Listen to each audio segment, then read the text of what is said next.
Good morning, ladies and gentlemen. We're going to get started with our May 7th council session. And this morning, we will begin with a reflection by Brian Kramer, a senior from Northwood High School. Thank you, President Navarro, Vice Please President stand Katz. as you're able. I'm sorry. Oh, I'm sorry.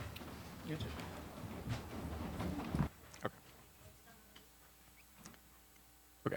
Thank you, President Navarro, Vice President Katz, members of the council, and ladies and gentlemen. My name is Brian Kramer. I'm a senior at Northwood High School, and I'm a low-income student. I'm also a student leader, and without Montgomery County's diverse transportation network, I wouldn't be able to claim that title. Oops. My family moved here from Charles County in 2013 for many reasons, the largest factor being opportunity.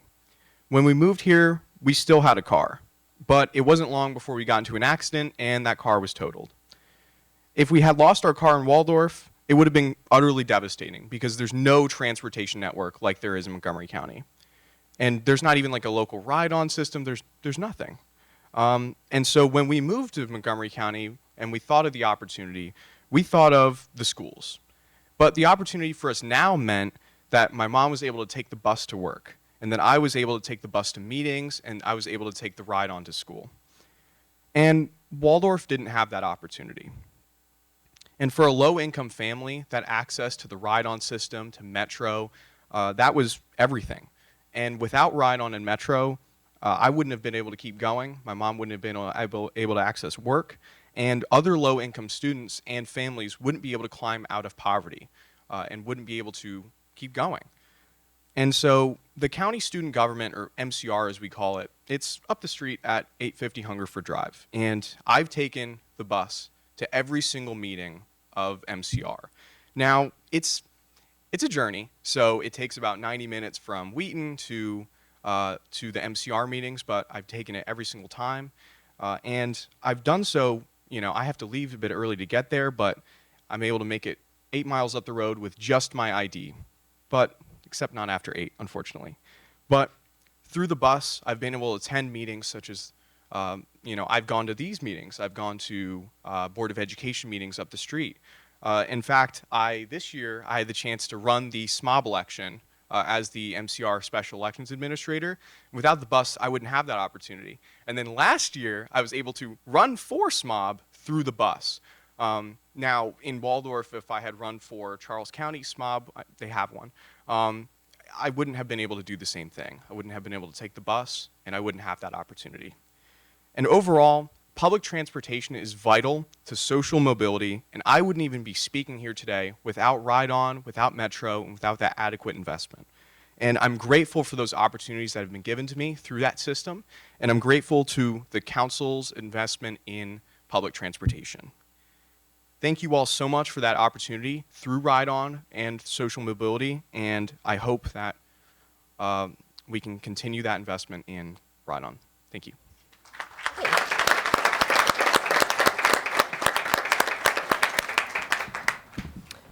Thank you so much, Mr. Kramer, for that very important reminder and sharing your experience and that of many, many young people in our county. We now are going to move on to presentations. First, we have a proclamation recognizing Holocaust Remembrance Day commemoration, Yom HaShoah, by Council Vice President Katz, Councilmember Friedson, and Councilmember Glass.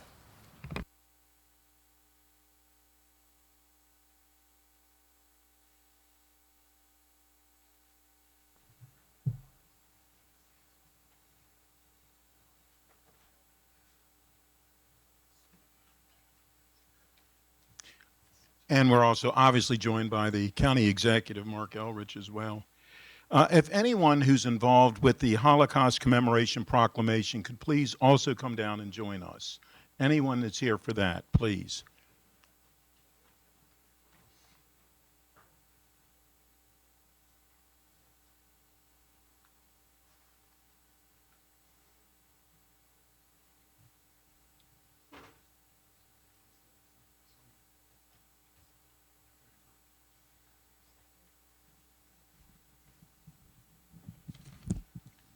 And I'm going to ask if the people who have just joined us, if they would please say their name and who they represent. Manny, would you please?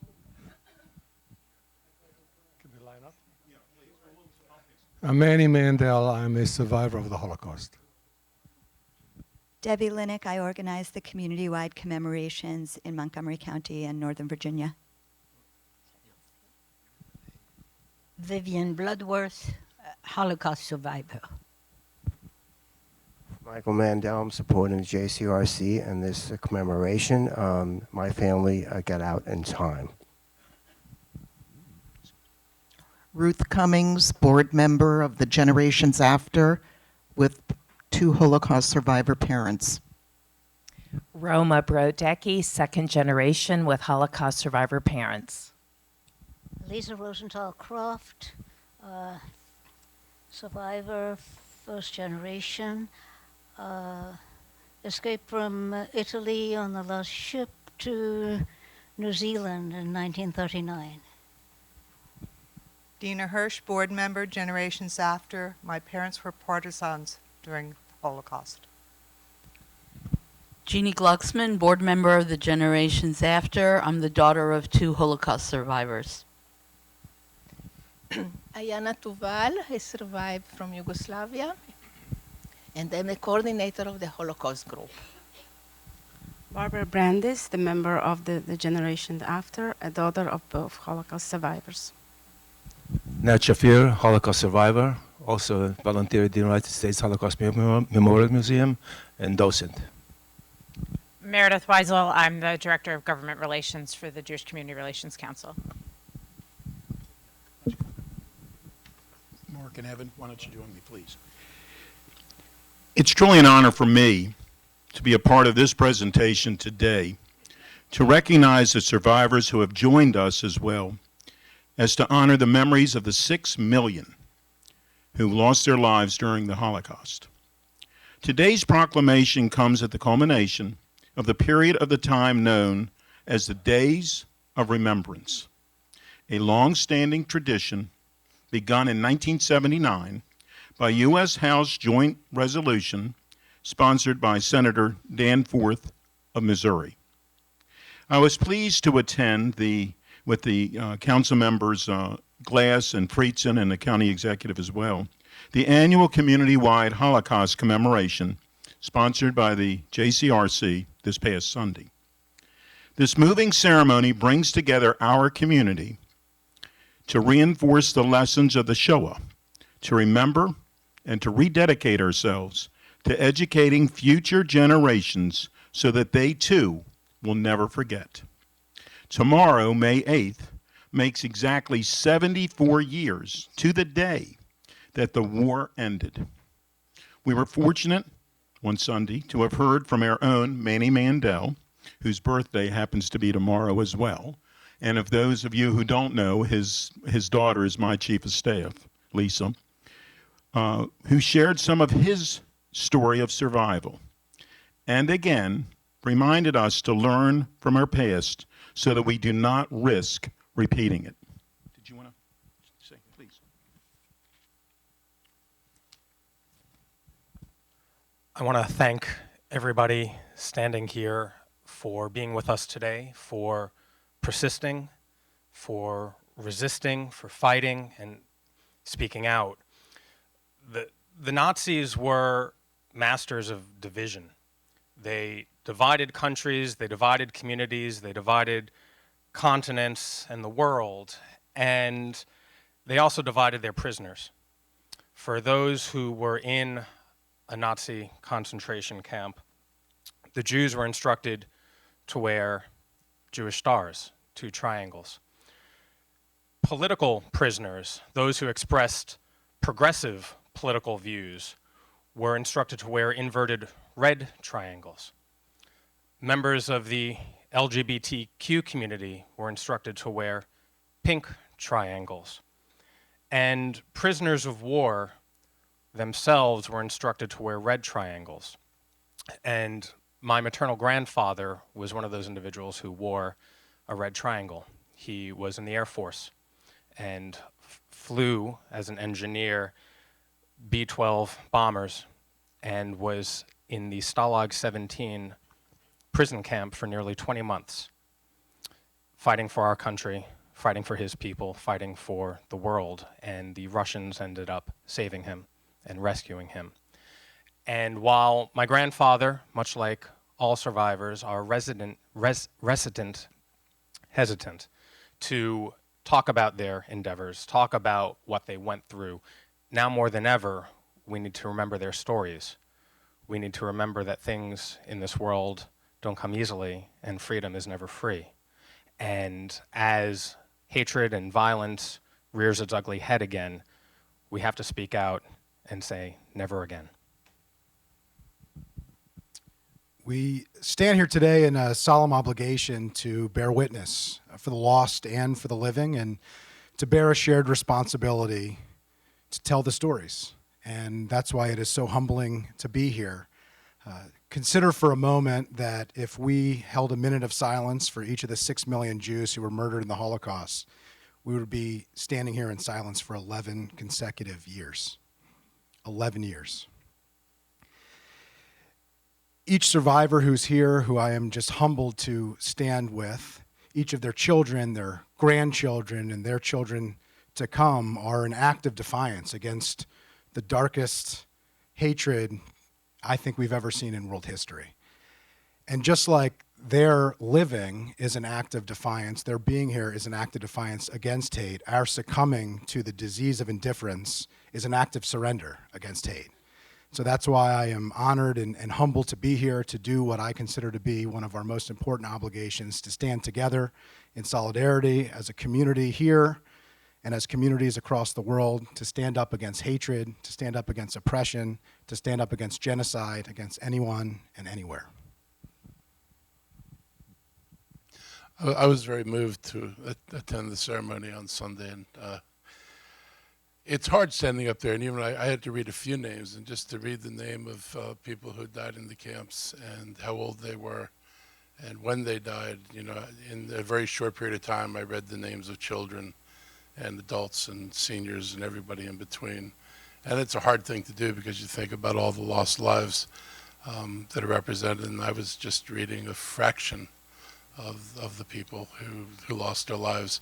I am continually reminded by what happened, of what happens when someone's allowed to define other human beings as the other, the outsider, somebody you can hate and somebody you can despise and somebody who you don't value as a human being. And if there's any lesson that we need to take from this, it's not just the remembrance of those who died and what happened then, but it's an acknowledgement that those forces still exist in the world.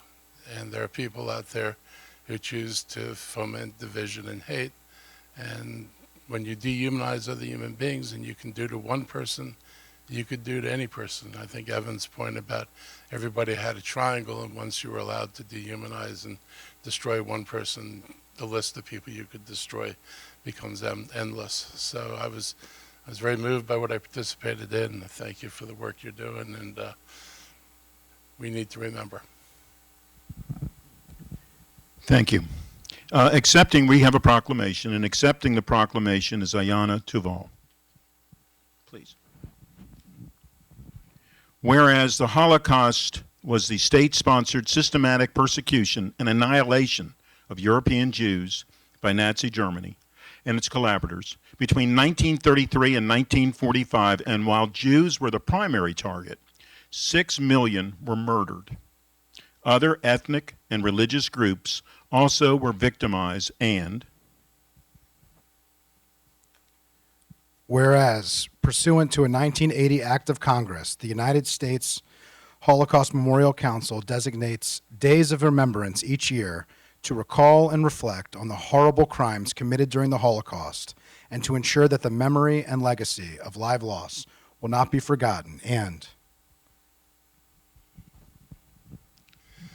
whereas we have a responsibility to those who perished as well as to those who survived to educate current and future generations and rededicate ourselves to the history of the Holocaust and its impact on the world, and whereas on Sunday, May 5th, 2019, the Jewish Community Relations Council of Greater Washington hosted a community-wide Holocaust commemoration, Yom HaShoah, at B'nai Israel congregation with the themes of memory and legacy, which included testimony from a survivor, as well as second and third generation speakers.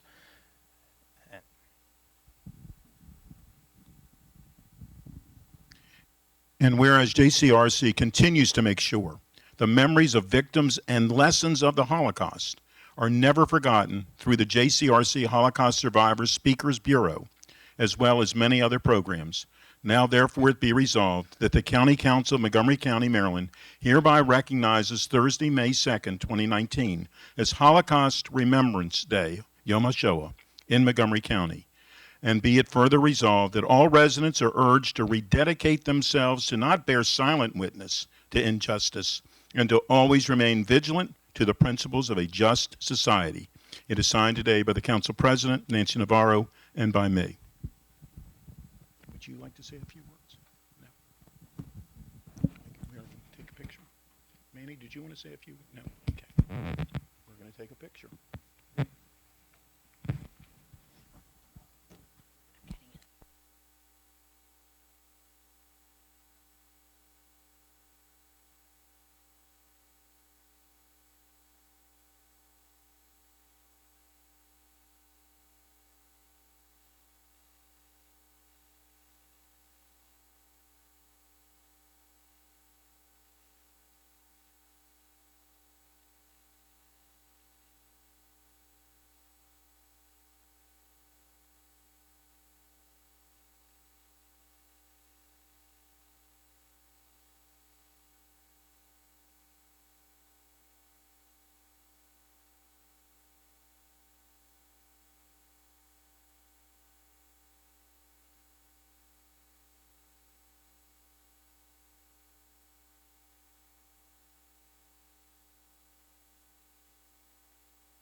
Thank you for that very important proclamation. It is so critical, especially these days, for us to remember and recommit ourselves to fight against any kind of oppression and any type of hate more than ever. I think that it is a critical reminder. So thank you, and thank you to all the heroes that were here today as well. Now we have a proclamation recognizing ALS Awareness Month by Council Vice President Katz and Councilmember Rice.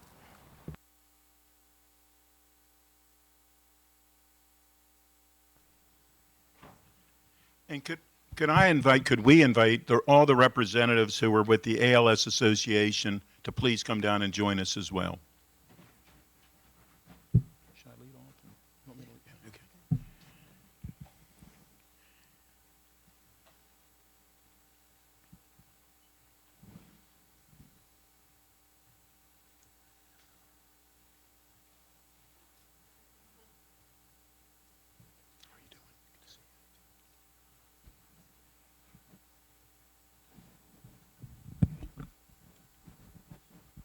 And if I could ask the people who have joined us to please tell us who they are. My name is Andrew Berman. I'm a board member. My name is Jonathan Golson. I'm a community engagement manager. I'm Shelby Tudor. I'm a board member. Scott Golden, board member. Kim Bush. This is my husband, Ron Bush, who has PLS. My name is Matthew Cook. I'm the marketing and communication manager. Lauren Saw, ALS advocate. Matt Solomon, Government Relations Manager at the ALS Association. Lynn Aronson, Executive Director of the ALS Association. Brittany Garcia, Director of Development and Corporate Relations. Tiffany Brett, Community Engagement Manager.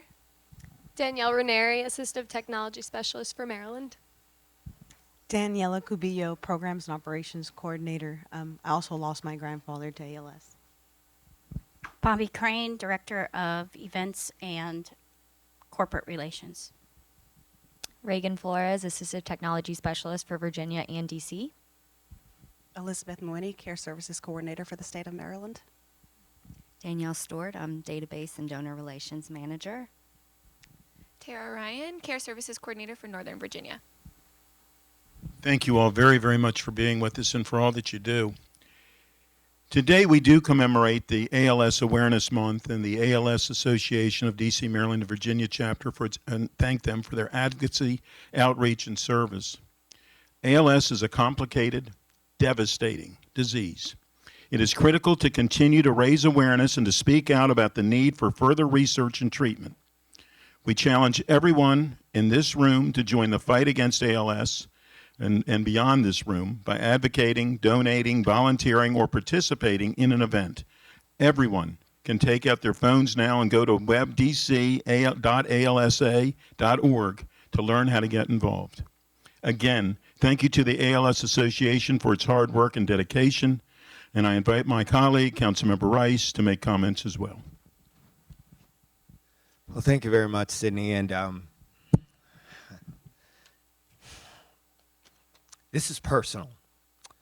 It's personal because I've seen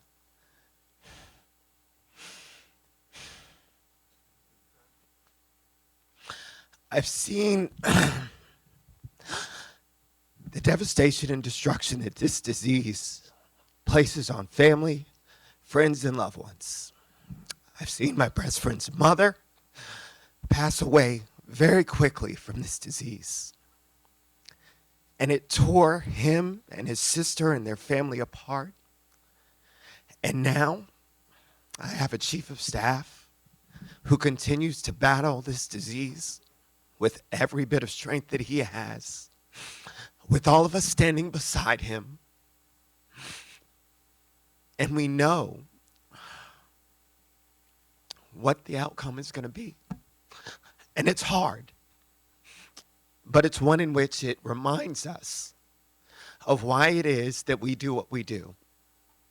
We try and live our lives and do the best we can while we're here, knowing that tomorrow is not promised to anyone. But we appreciate the value of the time that we're able to spend with people that we care about and that we love, because it's incredibly important. And so it's why, since my best friend's mother had passed away, I decided to start volunteering to make sure that we help to raise awareness about ALS. A lot of people hear about Lou Gehrig's disease and just don't understand what it does. And it's an incredibly vicious disease because it robs you of your body, but it doesn't take your mind.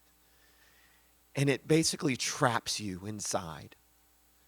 All of your functions about your hearing, your taste, your smell, all the things that are going on are still happening. But the reality is that it's the muscular piece that goes away, and so then you don't have control. And while you're trying to will your body to do things, it doesn't react, and it's not as strong to do those things anymore. And it continues to eat away at you, affecting breathing, swallowing, movement. It's incredibly important for us to make sure that we reach out to our community and try and continue to do more, to make sure that we can try and find a cure for this disease. There are about 16,000 people in the United States at any point in time who are afflicted with ALS. I've got one right here that I continue to stand on the battle lines with. And there are many more in our community who we also stand in solidarity with, both them and their families, to make sure that we can make a difference. It is incredibly important for us to continue to tell people about this disease and educate people about how we need to try and find a cure. And so I really want to thank all of the heroes behind me who continue to partner each and every day to raise money, to work with families, to help support people who are challenged with this disease, because together we can and will make a difference. together we can and will be able to one day say that we've actually defeated ALS, and I hope that that day is while I'm still alive to see. Thank you all for all of your hard work and dedication. God bless you all.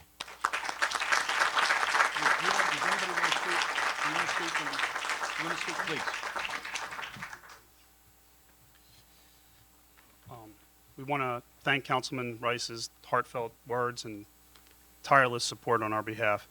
My name is Andrew Berman. I'm proud to serve on the board of directors for the ALS Association, DC, Maryland, and Virginia chapter. On behalf of the nearly 700 families that we serve in the region and the tens of thousands of people living with ALS across the country, we'd like to sincerely thank the Montgomery County Council for issuing this really important proclamation. As Councilman Rice touched on, ALS is a horrific disease that affects people of every gender, age, race, including many of our military veterans. For reasons still unknown, our veterans are nearly twice as likely to be diagnosed with ALS. The disease cruelly robs people of their independence, eventually leaving them unable to walk, to speak, to eat, or to breathe without assistance. Beyond its physical effects, ALS also deeply affects families emotionally and financially. The cost of care for someone living with ALS can easily exceed over $250,000 per year. For these reasons, the ALS Association, DC, Maryland, and Virginia chapter is extremely dedicated to serving local people with ALS and their families with the vital help of services, support, all free of charge. The support includes funding ALS multiple disciplinary clinics, providing home visits and support groups, loaning durable medical equipment, providing transportation assistance, offering assistive technology support, and so much more. Since we have no effective treatment or cure for ALS, spreading awareness for this disease with events just like this is key to our ability to meet the crucial needs of the ALS community and their families. By working together, we are revolutionizing the care we provide to people with ALS, increasing their independence, their ability to communicate, and their quality of life, ultimately bringing hope to hundreds of families. Again, on behalf of the ALS Association, DC, Maryland, and Virginia chapter, and all of those that we serve, we thank you for this proclamation and for your ongoing support in the fight against ALS. Why don't you start it? Why don't you start it? All right, so we're going to read this proclamation. Whereas ALS, amyotrophic lateral sclerosis, also known as Lou Gehrig's disease, is a progressive illness leaving people unable to walk, talk, eat, and finally to breathe. And whereas approximately 30,000 Americans and 400 Maryland residents, including 75 county residents, are living with ALS, and the United Nations has projected that the number of ALS cases in the developed world will increase by 69% over the next 25 years. And whereas ALS can strike a person of any gender, age, religion, and race, and is a service-related disease, military veterans are twice as likely to be diagnosed, and care can cost over $250,000 a year. And whereas the ALS Association, DC, Maryland, Virginia chapters works to discover treatments and cure for all ALS and to serve, advocate for, and empower people affected by ALS to live their lives to the fullest. And whereas the organization provides access to the ALS multidisciplinary clinics, as well as free of charge home visits, equipment loan closets, transportation grants, and monthly support groups. And whereas the organization's Esther Lerner Brenner ALS Assistive Technology Lab in Rockville is working to open new doors for people living with ALS, allowing them to reclaim their voices and live more independently. Now, therefore, be it resolved that the County Council of Montgomery County, Maryland, hereby proclaims May 2019 as ALS Awareness Month and encourages residents to adopt the ALS Association, DC, Maryland, Virginia chapter core values of compassion, integrity, and urgency to find a cure and create a world without ALS. It's signed today by the Council President, Nancy Navarro, and by me. Thank you very much. We're going to take a picture. Would you like to hold the proclamation, please?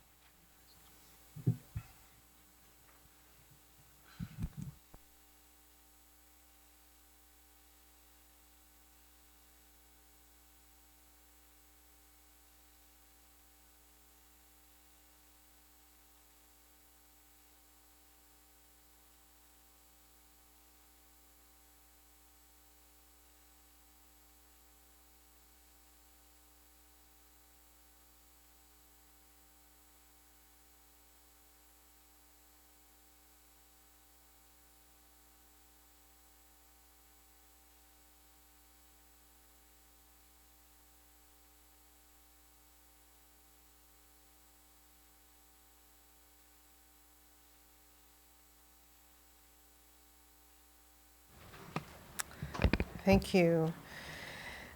So now we're on to item number C. This is a proclamation recognizing National Small Business Week by Council Vice President Katz and County Executive Mark Elridge. And we're also going to be joined by Councilmember Andrew Friedson. Yeah, Judge Friedson. And I think it should be noted that Harold's going to say something nice about you. And I think it should be noted that I usually don't do every proclamation. This is not my usual. But we'd also like to be joined by everyone who's associated with this proclamation. I know that many people are in the audience, and the Chambers of Commerce are here. We have Gigi Godwin, Margie Graff, Drina Valentine, Melanie Williams, Stan Martin, Keith Compton, Stephanie Graves, and John Liu. And if anybody else is here, please join us. And of course, we're also joined by the county executive as well. The celebration, and if everybody could please introduce themselves just to make certain I didn't miss anybody. Janann Italiano, President of the Greater Bethesda Chamber. I'm John Liu with the Asian Pacific American Chamber of Commerce in Montgomery County. Gigi Godwin, President and CEO of the Montgomery County Chamber of Commerce. Margie Graff, President and CEO of the Rockville Chamber of Commerce. Stan Martin, Executive Vice President of O'Connell and Lawrence, here on behalf of Ken O'Connell, representing the Montgomery County Small Business Association. Stephanie Graves with the Clarksburg Chamber of Commerce. The celebration of National Small Business Week began more than 50 years ago. This is very significant to me. I am, or should I say I was, a small business owner. My small family business began over 101 years ago in Gaithersburg. My grandparents started it, and I owned it up until I became a Montgomery County Council member. I know how important small business is to the economy of Montgomery County as well as nationally. The 4 Business Initiative, which Mark and I have been working on, that are in the midst of it right now. We had our 3rd of 6 listening tours last night. Is a great example of how Montgomery County is responding to the needs of small business owners and how we want to respond even that much more. We thank you to the chambers and the small business owners who are joining us today to make Montgomery County a better place each and every day. And Andrew, if you would like to add a few words. Sure. Honored to be here to support the folks who power our economy every day. I grew up in a family-owned small business and certainly felt the ups and downs of small business life and how the goods are great and the downs are tough. And for everybody who is part of a small business, who understands that and who does everything in our communities, employing our friends and neighbors, supporting our economy, sponsoring our Little League teams, being involved in all of the charitable pursuits, it really is what not only sustains our economy but improves our quality of life. And I'm grateful to all of you and honored to be able to advocate on your behalf at the council. And I'm happy to be here joining Sydney with this proclamation. I actually ran small businesses. I was in small business when I was younger. So I've had the experience of having to make payroll and struggle with everything that every other small business has to deal with. We're working hard to try to change the dynamic in Montgomery County. Sydney and I are now into we've done 4? We've done 3. Okay, I can't count these things. So we've done 3 of our listening sessions. We've gone around the county. We've asked for people in the business community to give us feedback on the Montgomery County's processes, what you go through if you're trying to start a business, what you go through if you're trying to renovate a building and bring it up to code so you can put your business there. We're trying to find out what do we need to change, what do we need to do different and better to make us more like the rest of the environment around us. We do not want to continue our reputation as the most difficult place to do business. We want to make sure that we're on par with the surrounding jurisdictions. And we're going to issue a report. We're thinking either by the end of this year, early next year, that will include changes in both law and in regulation to bring us in line. And as Sydney likes to tell people, and as we hear things during the course of this, we're actually going to make changes on the fly. And last night we introduced changes to the contracting process where a large sheath of paper got reduced to a few sheets of paper. And it was one of the first products that's come out of our new procurement director. So we're serious about this. We are going to make a change. Thank you very much. Who would like to? Would you like to make any statement? Yes, Gigi. I know. Yes. I know. Of course. Yes. Hi, Gigi Godwin, President and CEO of the Montgomery County Chamber of Commerce. Montgomery County should be proud. We are number one, according to the Washington Business Journal, for money, venture capital investment in our own biotechs. We outrank everybody in our region. So that's something to be very proud of. Did you all know that? And we're number one for small businesses that do business directly with the federal government. And we're number two in the category of health IT firms. So our health IT is number one because we're the home of HHS. And we should be really proud of those things and leverage them. And so I'm very happy that the county executive, and I'm very happy also that the county council has taken this For Business initiative so seriously. It's important to all of our companies. Thank you. I'm okay. Thank you very much. We have a proclamation. Whereas May 5th to May 11th is National Small Business Week, and the U.S. Small Business Administration will be hosting various events and highlighting resources available to all small businesses. And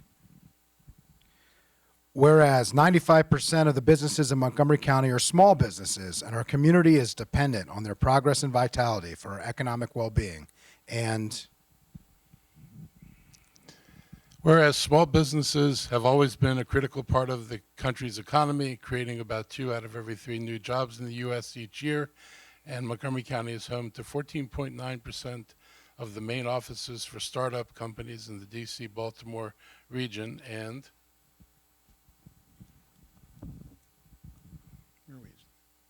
more than half of Americans either own or work for a small business, and they directly contribute to the vibrancy of our communities. And whereas small businesses drive innovation, create 21st century jobs, increase America's global competitiveness, and reflect the hard work and determination inherent to who we are as a people. now, therefore, do we, Mark Elrich as County Executive, Nancy Navarro as County Council President, and Sidney Katz as County Council Member, hereby recognize the Montgomery County Chamber of Commerce on National Small Business Week and applaud and honor all of our small businesses for their incredible contributions to our county. Signed this 7th day of May, 2019.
Congratulations to all the small business owners. I would be remiss if I didn't highlight the fact that in Montgomery County we're so fortunate. The vast majority of small businesses are actually created and owned by people of color, by immigrants. It is such a vibrant sector, and including my own husband. So congratulations, and go out there and support our small businesses. That's what it's all about. Okay, so now on to general business. Let's see, Ms. Lamarzi, are there any agenda and calendar changes? Yes, good morning. There is an addendum this morning. Added to the agenda are the names of multiple co-sponsors for Bill 1319, which will be introduced this morning. Item 41B has been deleted, and there has been a correction made to item 48 in terms of the committee of jurisdiction, which is the Fed committee. The council did not receive any petitions this week, and there are no minutes. Thank you. So since there are no minutes, we don't have to approve them. So moved. Second. Item number 2 is our consent calendar. Is there a motion? Second. Councilmember Reamer, seconded by Councilmember Rice. All right. I don't do see a light. Councilmember Rice. Thank you very much, Madam President. And just one highlighted item, the introduction of a supplemental appropriation to the FY19 budget for Montgomery County Public Schools for $4 million for new curriculum. We've heard from a lot of our members, and especially as the council takes on its racial equity policy, one in which we wanted to make sure that the curriculum reflected those changes that we continue to see in our community as well as in our society as a whole. And so I really want to applaud the school system for going back and taking another look at what they need to do when it comes to addressing some of the concerns that community members had when it came to the curriculum and really get it right for us. We've heard from many students who say that they feel as though the learning assistance that they get through the curriculum is not culturally competent. And so having something that really addresses that is going to be incredibly important in us moving forward and us as a society getting even better and bringing us together. So from that perspective, kudos and job well done and going back to the drawing board on this. Thank you very much, Councilmember Rice, who chairs the Education and Culture Committee. That is a very important observation. This has been feedback. The students have given the school system, Board of Education, the administration. I think Board Member Jeanette Dixon also has been leading the charge on this. And the research has shown that when students see themselves reflected in their curriculum, of course, they become more engaged, and therefore issues of academic achievement are absolutely increased. So this is something that, as Councilmember Rice had noted in the committee conversations, we have asked about and discussed, and really grateful to the leadership in the school system to take a look at that and make sure that it is addressed. And with that, all those in favor of adopting the consent calendar, please raise your hand. That is unanimous. Okay, now we're on to item 3, introduction of bills. We have Bill 1019, Legislative Branch Economic Impact Statements. Amendments, lead sponsor Councilmember Friedson and co-sponsors Councilmembers Albornoz, President Navarro, Council Vice President Katz, Councilmember Rice, and Councilmember Glass. There's a public hearing scheduled for June 11th, 2019 at 1:30 p.m. Councilmember Friedson. Thank you, Council President Navarro, and thank you to my colleagues, Councilmember Navarro, Council Vice President Katz, Councilmember Albornoz, Councilmember Glass, Councilmember Rice for co-sponsoring this legislation. Aptly, as we just recognized Small Business Week, this bill really is about making sure that our businesses have a formal seat at the table as we consider all legislation here at the County Council. And it's really about making sure that we're considering the fiscal and economic impact of everything that we do at the County Council, not just on the budget of the county, but on the budgets of Montgomery County families and Montgomery County businesses. And that's really what this is all about.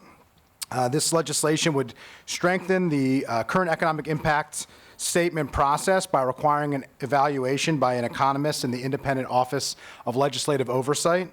It would require that the statements would evaluate the positive or negative effects of any legislation before us on taxation policy, operating costs to businesses and nonprofits, the economic competitiveness of the county, and capital investment from the private sector to ensure that we're considering all impacts of the intended consequences and the unintended consequences of every piece of proposed legislation.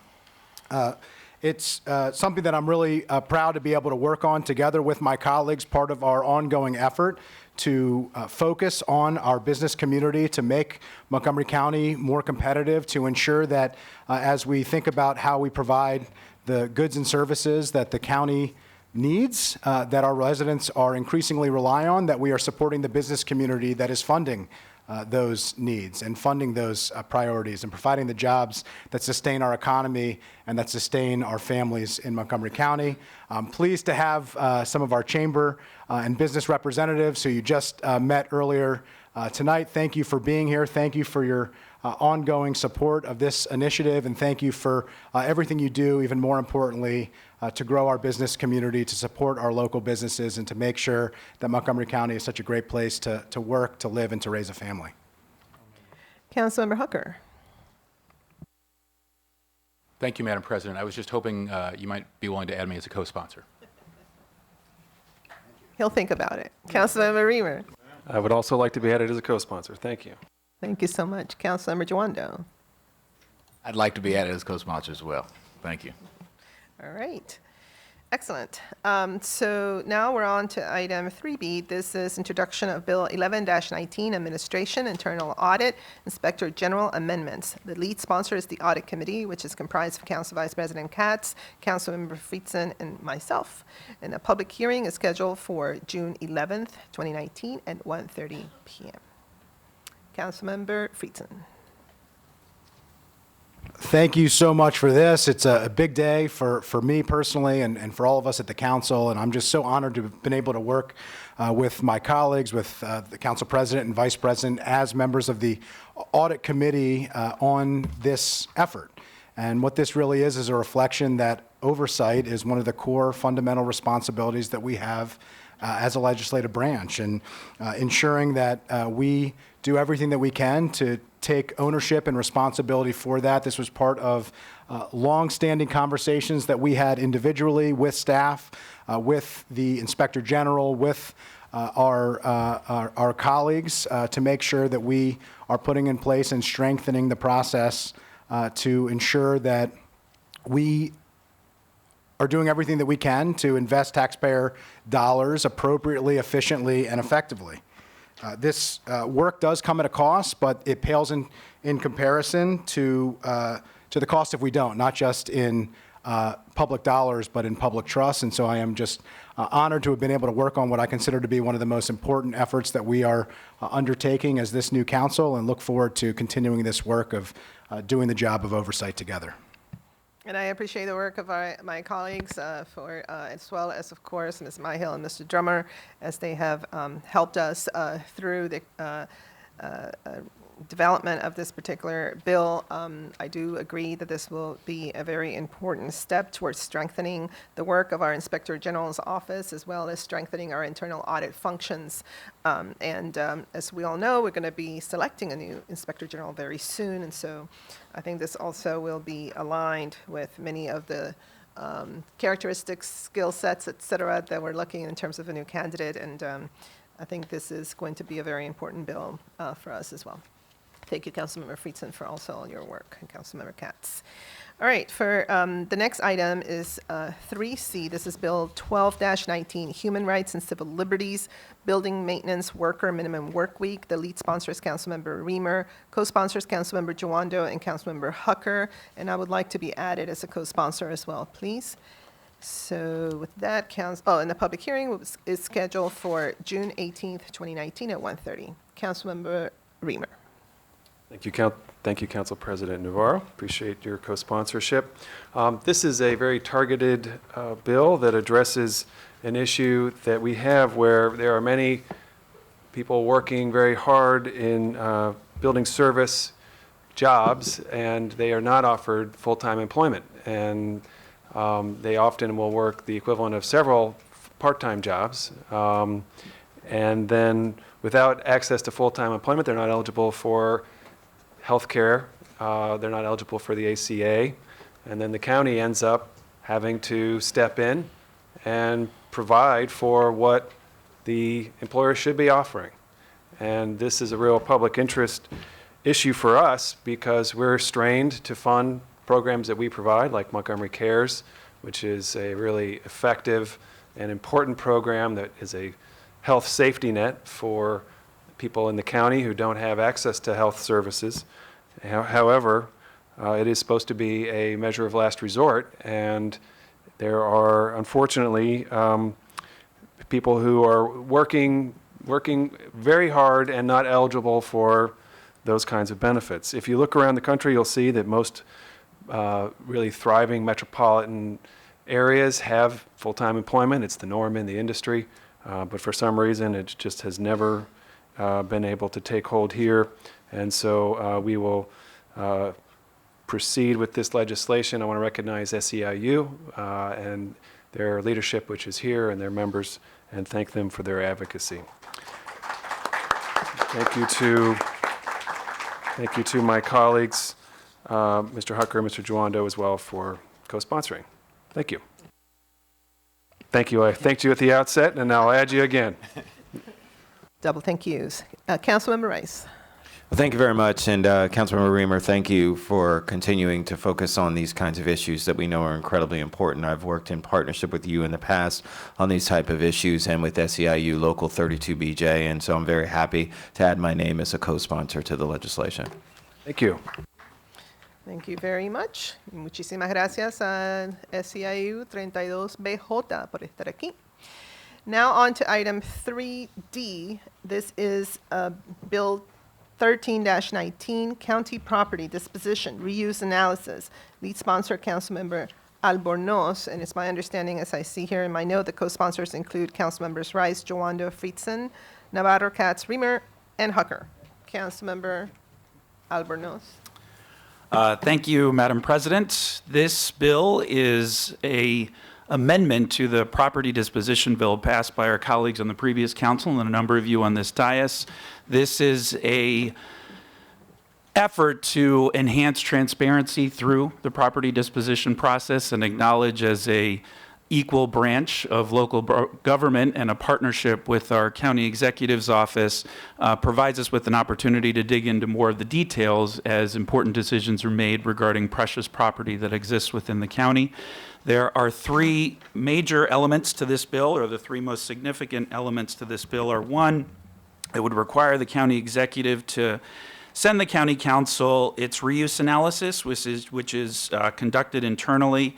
It also ensures that the reuse analysis that is sent to the council includes any proposals from outside agencies such as Montgomery County Public Schools, Montgomery College, and Park and Planning. And it would also make clear that the county council can reject the declaration of no further need for several reasons, including if the council finds there is no further need for the property, a department or agency has expressed a need for the property, or if approval of the declaration of no further need is contrary to the public interest. I appreciate Amanda Myhill's hard work on this. I also want to acknowledge my fantastic staff and want to thank my colleagues, council members Juando, Hucker, Reamer, Navarro, Katz, Fritzen, and Councilmember Rice for your co-sponsorship. Thanks a lot. Thank you. Councilmember Glass. Add my name to the sponsor list also. Thank you, Councilmember Glass. It is added. Thank you, Councilmember Albornoz. I think as many of us know, whenever we introduce legislation and it's groundbreaking, and this one in particular was, and it was kind of a difficult decision for some council members, not for me, we have discovered that there are some areas that really do need strengthening, and I appreciate your taking the leadership to do that and help us determine with much more information whether it is makes sense or not for our taxpayers to dispose of public property. Very important element. Really appreciate your leadership. All right, so those are the bills for introduction. Now we're going to move on to item 4. These are call of bills for final reading. So 4A is Bill 2-19, Health, Lead in Drinking Water, Schools. HHS and Education and Culture Committee recommends enactment. And it is my understanding that there is a recommendation here, 5-0, to approve the bill and the resolution as introduced. So I'm not sure which council member is it, Albornoz, that is going to report on that. Councilmember Rice, the Chair of Education and Culture. Well, thank you very much. And so as you'll see in the packet, it was a 5-0 unanimous vote between the joint committees. I really want to thank the leadership of Councilmember Hucker in bringing this issue before us. It is incredibly important. I also want to applaud Montgomery County Public Schools for realizing that this was an issue and listening to the greater community and the advocates that were out there with MCC PTA, as well as our union partners, and saying, hey, we need to do something, and then MCPS acted. And I think that's really, truly the partnership that we continue to see, acting in true fidelity and getting these dangerous situations corrected before our bill even passed. And so I really want to thank and applaud them for their great work.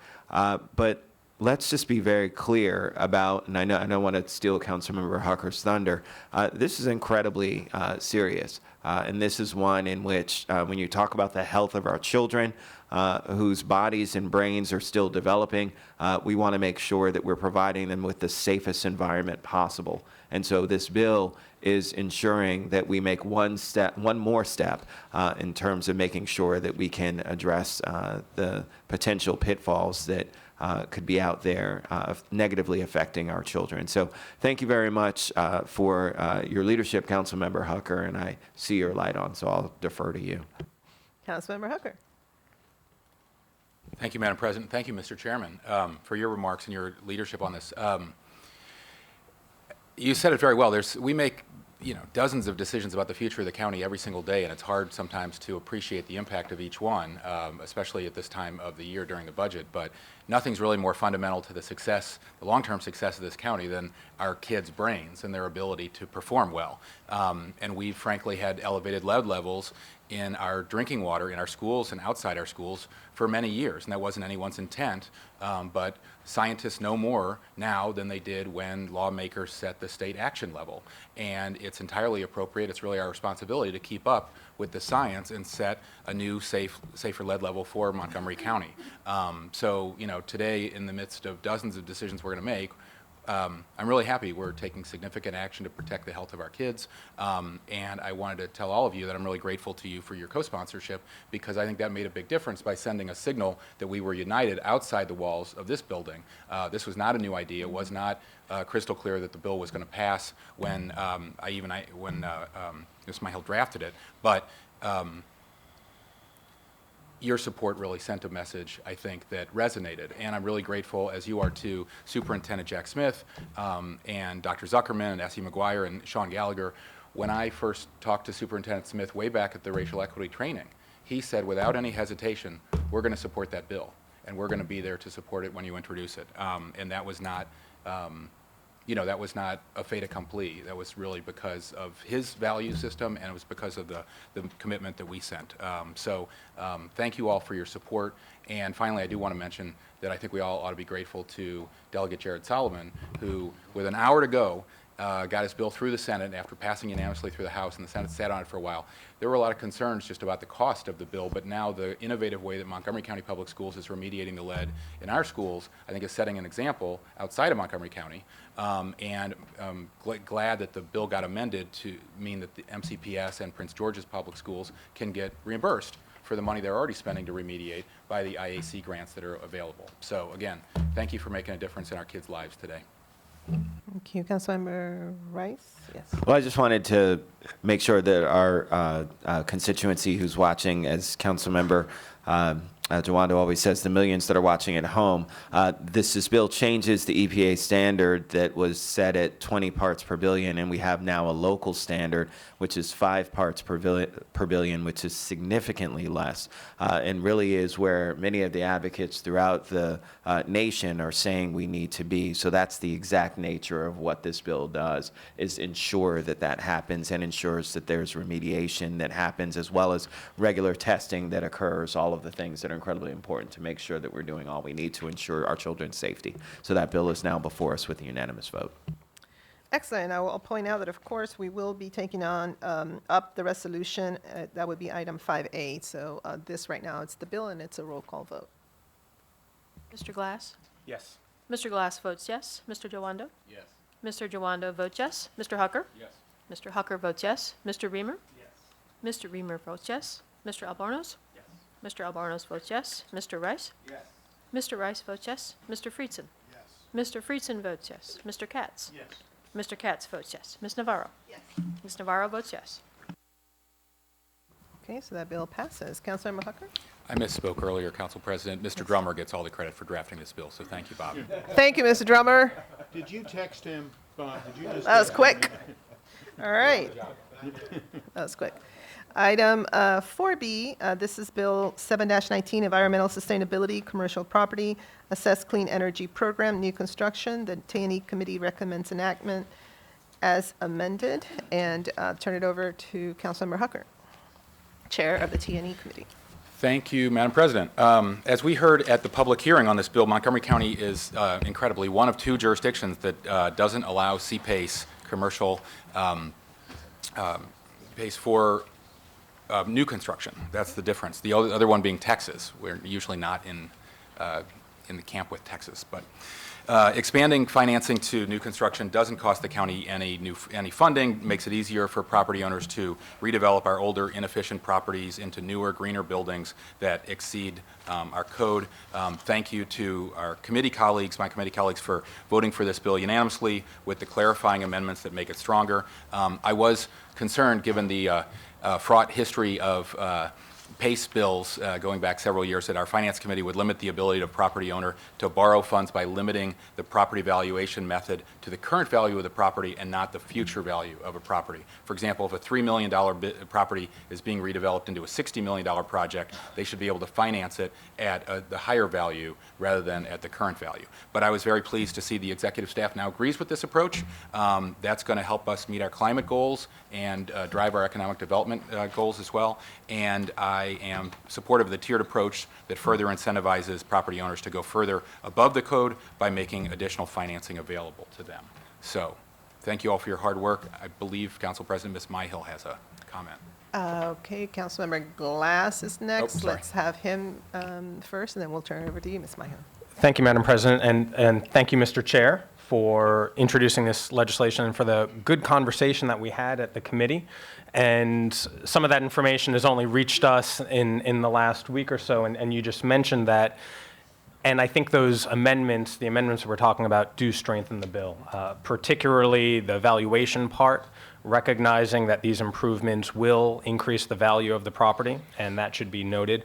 And then also the tiered system for encouraging environmentally sustainable development. As originally conceived, as you well know, it did not include that component, but if we want to encourage more environmentally friendly practices, we are now encouraging that through this CPACE program. So thank you, and thank you, staff, for getting us some information.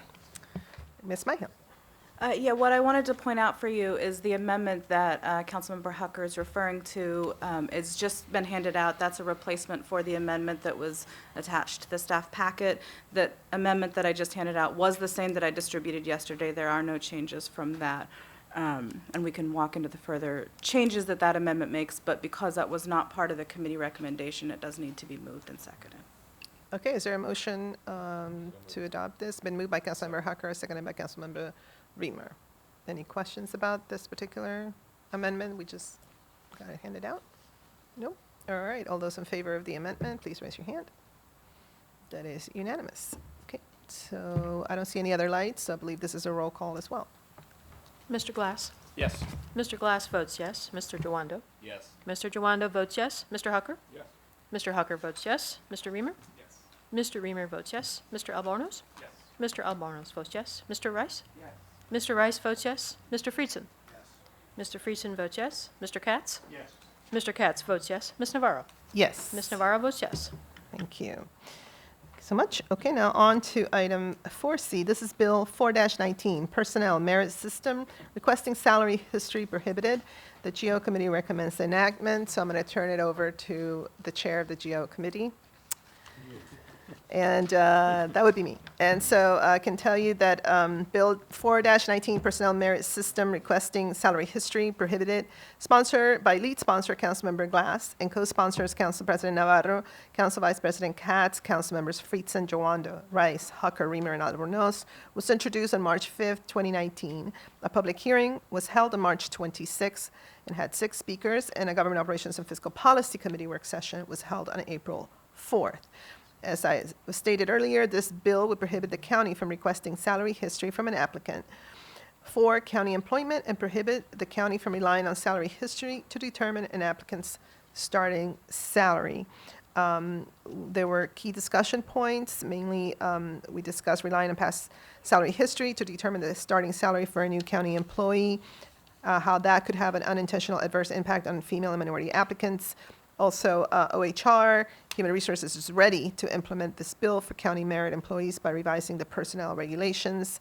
And our committee, which is comprised of Council Vice President Katz and Councilmember Friedson, did recommend enacting the bill as introduced. And really want to thank Mr. Drummer for all of his work with regards to this bill. Councilmember Glass, any comments you'd like to make? Thank you, Madam President, and thank you, Madam Chair. I'm very proud that my first piece of legislation is going to make Montgomery County a more fair place to work.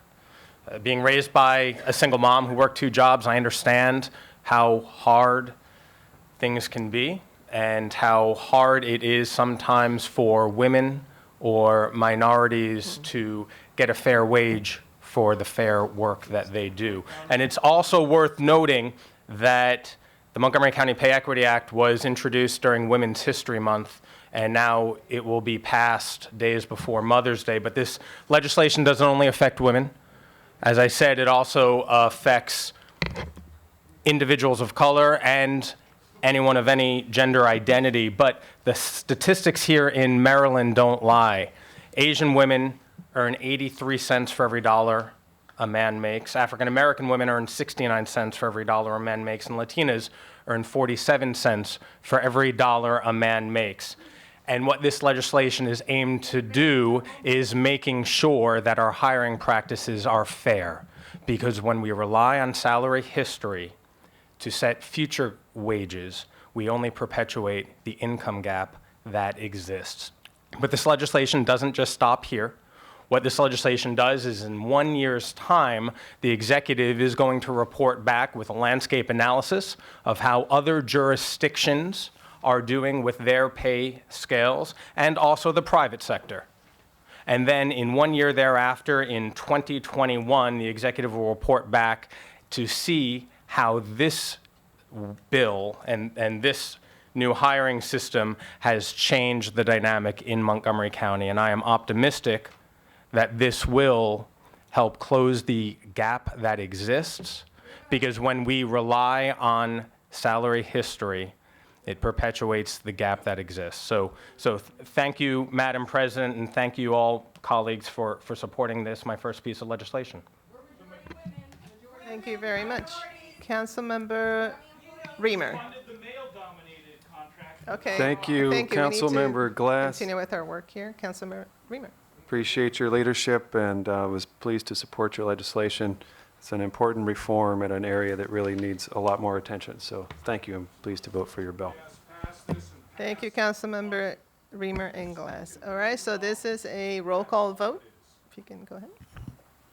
Mr. Glass? Yes. Mr. Glass votes yes. Mr. Jawando? Yes. Mr. Jawando votes yes. Mr. Hucker? Yes. Mr. Hucker votes yes. Mr. Reamer? Yes. Mr. Reamer votes yes. Mr. Albornoz? Yes. Mr. Albornoz votes yes. Mr. Rice? Yes.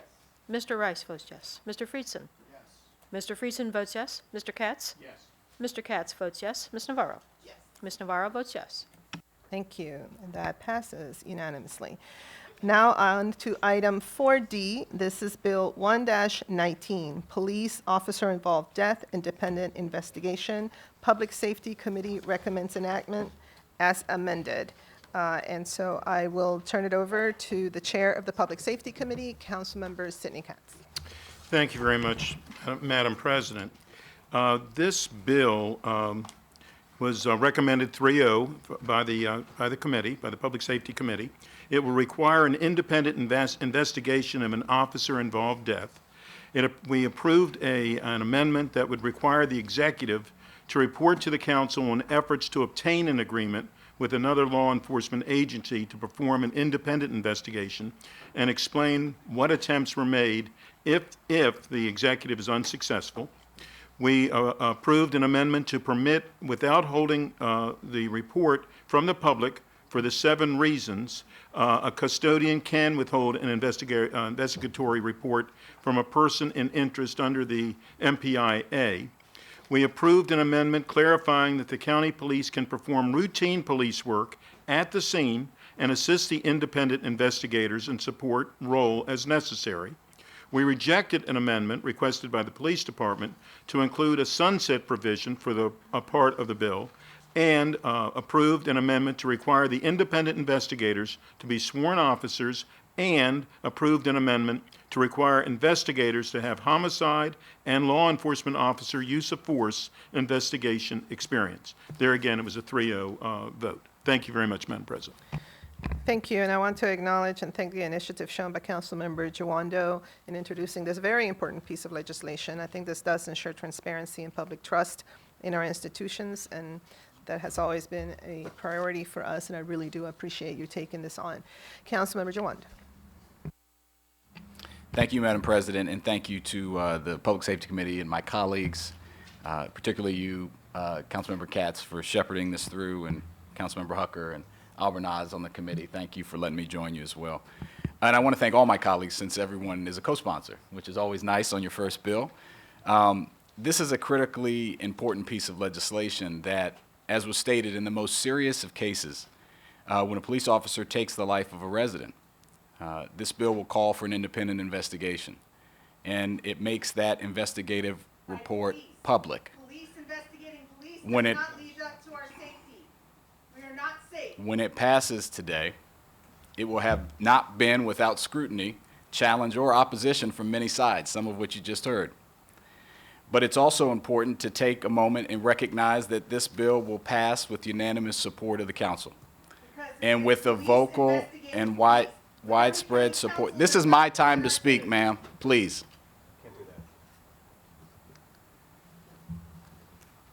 With the support. Okay, we have had our public hearing already, and today what we want to do is work through the final step of this particular legislation. We appreciate everybody's input, but we do have to do our work. And so I appreciate that, and we've had public hearings, and we've had opportunities for public input.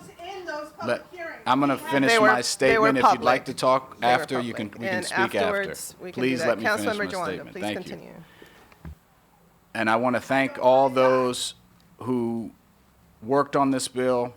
I want to thank the advocates, the many others who wrote letters and testified and posted messages on social media. Now we begin the critical work of building the trust and transparency that we need to between our law enforcement and the community. Because while the passage of the LEAD Act today is a major achievement for Montgomery County, in fact, the first piece of criminal justice legislation in quite a long time, we must also recognize that our work to remedy the social injustice that disproportionately puts young black and brown men and women into handcuffs, jail cells, and too often into their graves has only just begun. We must think about these outcomes as what they are: failures. An arrest is a failure, not something that we should use as a marker to measure success in policing. In fact, arrests should be rare occurrences when there is no other alternative and the threat to public safety is great. But our current system does not do that. It encourages stops and often incentivizes arrests and tracks them as measures of success. I would like to imagine a new system where markers of success are how many community activities our police participate in, how many situations have we de-escalated, how many people have we helped and served. And it's not just on our police, many of whom do these things every day. We have great women and men who protect and serve us. The breakdown of our criminal justice system is a systemic societal failure that reaches beyond individuals, and it is a result of many factors that find their roots in our history, policies, and priorities. Montgomery County is a special place. We draw people here that have purpose, and in so many ways we offer a promise that is unique and different from other jurisdictions. We take pride in our progressive positions, in our desire to care for each other and our neighbors. But we have serious problems here in Montgomery County. Despite this promise, there are too many of our residents for whom the simple acts of life, like taking a late afternoon walk near their home, are situations that are wrought with anxiety, fear, or even death. If you are a person of color or new American or live in certain neighborhoods, these simple acts suddenly become much more complicated. Trust me when I tell you I know what I'm talking about. Montgomery County is my home. It's where I grew up, and it's where I've chosen to raise my own family. But it hasn't always been easy to live here. as a young black man, and now as a father of 4 young black children. I know my experience is something that is not unique and is shared with others who call Montgomery County home. Growing up in Long Branch, a neighborhood that's mostly low income and immigrant, most of you know that neighborhood from the news where the Flower Branch apartments exploded, killing 7 of our residents. We know that the cause of that explosion now is for faulty gas equipment. We might as well say we know people died because they were poor. Because when you're poor in Montgomery County, chances are your apartment building isn't properly inspected. Chances are your school doesn't have a playing field that's new. Chances are that your teachers are overburdened and your school needs additional resources. Chances are you don't have after-school programs that you need, or that the dignity of work isn't always working for you as you travel to 2 or 3 jobs and take a bus system that could take 2 or 3 hours to get home or to your work. And unfortunately, if you're a person of color, the chances are much, much higher that you will be killed by a police officer, or arrested and charged, or stopped and detained, maybe frisked or held.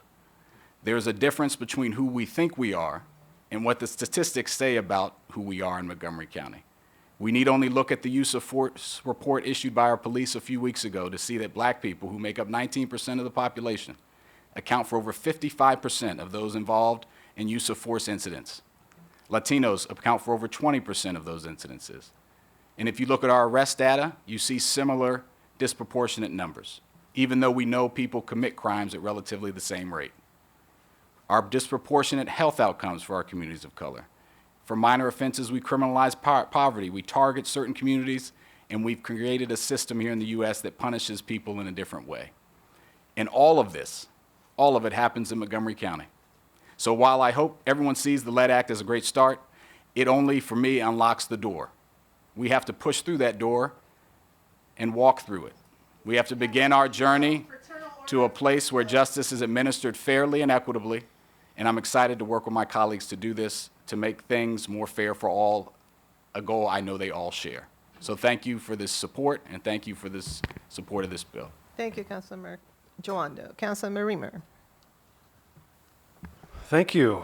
I really want to express appreciation to Councilmember Joando for taking leadership on this issue. I know you've been involved in criminal justice policy for a long time, and in your service in the Obama administration, you were part of the discussion about the 21st Century Policing Task Force, and you knew the complexities of criminal justice policy, and you arrived at the council ready to take action, and that was important. And I think it was your first day on the council that you introduced this bill, or it might have been shortly thereafter. And we needed you to do that to begin this conversation. And I concur with your comments fully, and I believe generally that policing needs to figure out a new approach that can build more community support, more community trust. And I think historically, the officials in charge of the local government, and that really is us, you know, the county council, the elected officials of the county, have somewhat dismissed the idea that everyone in the community should be able to support and embrace their public safety service providers. And I think we've looked the other way on communities who have said, we have a problem, we don't feel trust, we don't feel confidence, we feel scared, we feel at risk. And I think that is the challenge that we have to tackle. I think we need police leadership to tackle that challenge. Thank you. We need community leadership to tackle that challenge. We need elected leadership to tackle that challenge. We all have to change the fundamental trajectory of policing to make it, to make our community whole and to make the mission of police work succeed. And that's not going to be easy. The legislation that you have authored and worked through addresses important shortcomings of the process and seeks to resolve those. As you explain, unlocking the door, it's a nice way to look at it. It's the beginning of what hopefully will be many steps. And ultimately, hopefully we're able to heal and help our community, everyone in our community, understand and see authentically that we're committed to having police work in this county that respects and embraces and supports them and is as progressive and forward-thinking as any department in the country. And so we've got a lot to do. It's not an easy conversation, but it's a very important conversation, and I'm pleased to support this bill today. Thank you. Councilmember Rice. Thank you very much, Madam President. Councilmember Jawando, welcome to the County Council. This is one in which you oftentimes will face challenges where you're doing the right thing, and you know in your heart that you're doing the right thing in terms of moving us forward and making our community a better place. No piece of legislation is ever perfect, but it's one in which you are moving the needle in a direction in which we need, and I applaud your leadership. It's incredibly important to make sure that we continue to have this conversation about what's happening in our community. You and I, who have both been brought up in this community, have experienced and seen what happens when you have that lack of accountability and a lack of discussion around what needs to happen regarding policing. And so it's incredibly important for us to have this as a first step. We've all talked about driving while black, about the talk. These are things that involve the systemic issues, as you said, that we see in our society that oftentimes spill over into all of our workforces, including our police. They're not exempt from the same sorts of systemic issues that we see when white supremacy flyers are placed throughout this council building, where you have children 5 years old calling another child the N-word. That came from parents, didn't come from that child. Those are things that are happening now in 2019. These aren't things that are happening back in the civil rights era, one in which we know that our parents talked to us about and educated us about why we needed to be respectful when a police officer pulled us over, and why we needed to refer to them as sir and keep our hands on the steering wheel and make sure that we weren't making any movements that they might think is aggressive. These are all things that we live with each and every day. And the reality is, while we put on a tie and might drive a nicer car than when we were younger, to a lot of people, we're still that same black person who they don't feel should be entitled or empowered to be who they are. There are people out there who still think that about us. And this bill gets at some of that. It's not a panacea, and it's not meant to be a panacea, but you should be applauded for the continued struggle that you make in terms of trying to make us a better place. Building on that each and every day is what we do and is our responsibility. And so I thank you for your leadership, sir. Congratulations. Thank you very much. This is a roll call vote. Mr. Glass? Yes. Mr. Glass votes yes. Mr. Jawando? Yes. Mr. Jawando votes yes. Mr. Hucker? Yes. Mr. Hucker votes yes. Mr. Reamer? Yes. Mr. Reamer votes yes. Mr. Albornoz? Yes. Mr. Albornoz votes yes. Mr. Rice? Yes. Mr. Rice votes yes. Mr. Friesen? Yes. Mr. Friesen votes yes. Mr. Katz? Yes. Mr. Katz votes yes. Ms. Navarro? Yes. Ms. Navarro votes yes. It's unanimous. Thank you, everybody. So now we have item number 5, which is a council sitting as Board of Health. The Board of Health will meet with Dr. Travis Gales, County Health Officer, at a future date. There are no issues for the board to address at this time. We do have, though, item number 5A, which is the resolution to adopt Bill 2-19, Health, Lead in Drinking Water, Schools as Board of Health Regulation. The HHS and EC Committee recommends adoption. We just voted on the bill, so unless there are any other questions regarding this, we need a show of hands. So all those in favor, please raise your hand. That is unanimous to adopt the adoption for resolution to adopt Bill 2-19. Excellent. Now we're on to item 6. This is a status report on the overview of committee recommendation on FY20 operating budget. And for that, we will turn to Ms. Michelson. Thank you. What you have before you is a summary of some of the changes that the council has made, or the committees have made rather, thus far on the operating budget. These focus on tax-supported funds. We are separately tracking any of the funds that are non-tax supported in that area. There have been limited changes, but as you know, part of this process is you're trying to identify potential tax-supported increases you might like to make to the budget.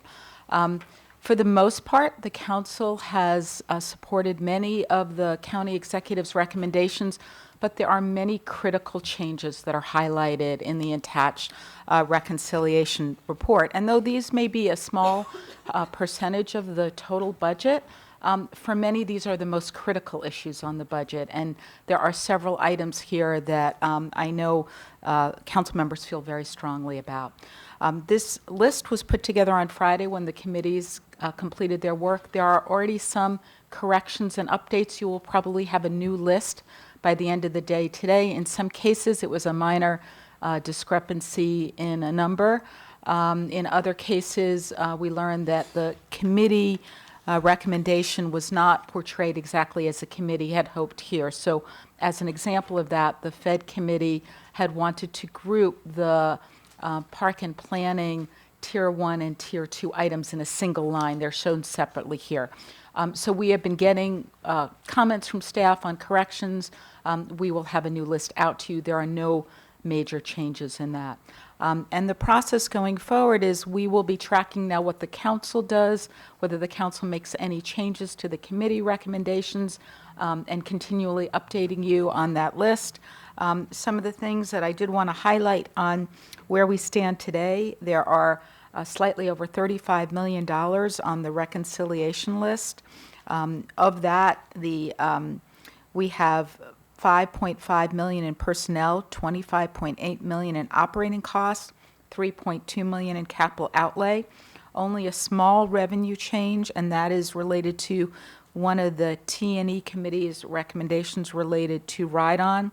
In addition, the committees have identified reductions of $6.7 million, and those will be applied to help fund some of the items on the reconciliation list. From now until May 16th, when the council votes on the reconciliation list, I will be working with the council president to try and better understand the council members' priorities among the items on this list here. But with that said, I'll leave it up to see if there's any questions on where we stand at this point. All right. Don't see any lights. We will continue to track, and then we'll get on to the very important work of selecting those priorities and seeing what we can fund and see how we're going to pay for those priorities. All right. So yes, yeah, a tad little detail. So now we're on to the budget consent calendar. This is the FY20 operating budget and fiscal 19 to 24 CIP amendments. Approval of the consent calendar adopts the committee's recommendations, and these are items 7 to 40. So I need a motion. So moved. Moved by Council Vice President Katz, seconded by Council Member Reamer. Okay, any discussion? I don't see any lights. So with that, all those in favor of adopting the budget consent calendar, please raise your hand. And that is unanimous. Thank you. Okay, so moving right along, we are going to proceed to item 41, and this is action on county executive appointments. This is for Director of Public Information Office, Mr. Barry Hudson. 20 minutes ahead. So. Yeah, did we expect him to be here? Because we're ahead, I believe. I don't think Okay, should we pause or can we go ahead? Dale, are you expecting him here? Yeah, that's where we're asking Mr. Tibbetts. Mr. Hudson was planning to attend, but for your schedule, since he was not expecting to speak, just to be here, if it would accommodate your schedule, please proceed. Okay, so we will do that. We will be expeditious with this appointment. And so Barry Hudson, who has been appointed as Director of the Public Information Office, this is what we are acting on right now, County Executive's appointment. I need a motion to confirm. So moved. Moved by Vice President Katz, seconded by Councilmember Jawando. Any discussion? Not seeing any lights. All those in favor of confirming the County Executive's nomination of Barry Hudson as Director of the Public Information Office, please raise your hand. And that is unanimous, so congratulations to Mr. Hudson and congratulations to the Executive. We're very excited to have a Public Information Officer here in Montgomery County Executive Office. Wonderful. So now moving right along to item number 41.5. This is a work session on the FY20 operating budget and FY19 to 24 CIP amendments. These are straw votes. And we're going to start with correction and rehabilitation. And we have, I see Ms. Farag here and Mr. Smith, but I will turn it over to Council Vice President Katz as Chair of the Public Safety Committee. Thank you, Madam President. Actually, I know that Ms. Frog and I have discussed this, and she is going to lead us through this, please. Excellent. Ms. Frog, go right ahead. Good morning, everyone. As Mr. Katz indicated, this is the work session for the Department of Corrections budget. It's actually just going to be a limited portion of the budget dealing with WorkSource Montgomery, which is why Mr. Smith is here too. There were two different committee meetings on this. The Joint Fed and ENC Committee met early in the morning of May 1st, and then the Public Safety Committee met later that afternoon. Generally, their recommendations are compatible, but I just wanted to make sure there were a couple little minor details that were different, so I wanted to ensure with the council's understanding that the two committees had compatible recommendations and provide clarity on what those were. The Public Safety Committee agreed 3-0 with the Joint Fed and ENC Committee's earlier recommendation to shift $50,000 from the WorkSource Montgomery NDA to the DOCR budget, and that's to fully fund 2 full-time American Job Center positions that are located within Montgomery County Correctional Facility. The committee also recommended 3-0 adding language to the FY20 operating budget resolution directing WorkSource Montgomery to proactively and aggressively seek federal Workforce Innovation and Opportunity Act funds for 3 part-time positions that have remained vacant in the American Job Center since WorkSource Montgomery took over the county workforce development. This includes a vacant part-time administrative aide position in the jail, as well as 2 part-time post-release employment specialists in the community-based AJCs to assist with a warm handoff of ex-offenders as they end incarceration and seek gainful employment in the community. The community-based positions should also be certified in offender workforce development and retention. I've included an organizational chart on Circle 18 to understand how the program used to work prior to 2017. And Mr. Katz had earlier in the spring sought an opinion from County Attorney Mark Hansen as to the use of WorkSource Innovation and Opportunity Act funds, also known as WIO funds, because there was some controversy there, some disagreement whether or not WorkSource Montgomery could use these funds to fund the positions both in the jail and in the American Job Center out in the community. Where clarity needs to be seen here is that I believe the Fed and the ENC Committee looked at 1 full-time position that they wanted WorkSource Montgomery to fund, and the Public Safety Committee looked at 1.5 part-time positions that they wanted them to fund. I found out that the cost of the 3 positions, according to DOCR, are what they need. The 3 half-time positions are what they need, and the cost to fund those would be $69,000. Both committees had agreed that they wanted WorkSource Montgomery to aggressively pursue WIOA funding for this.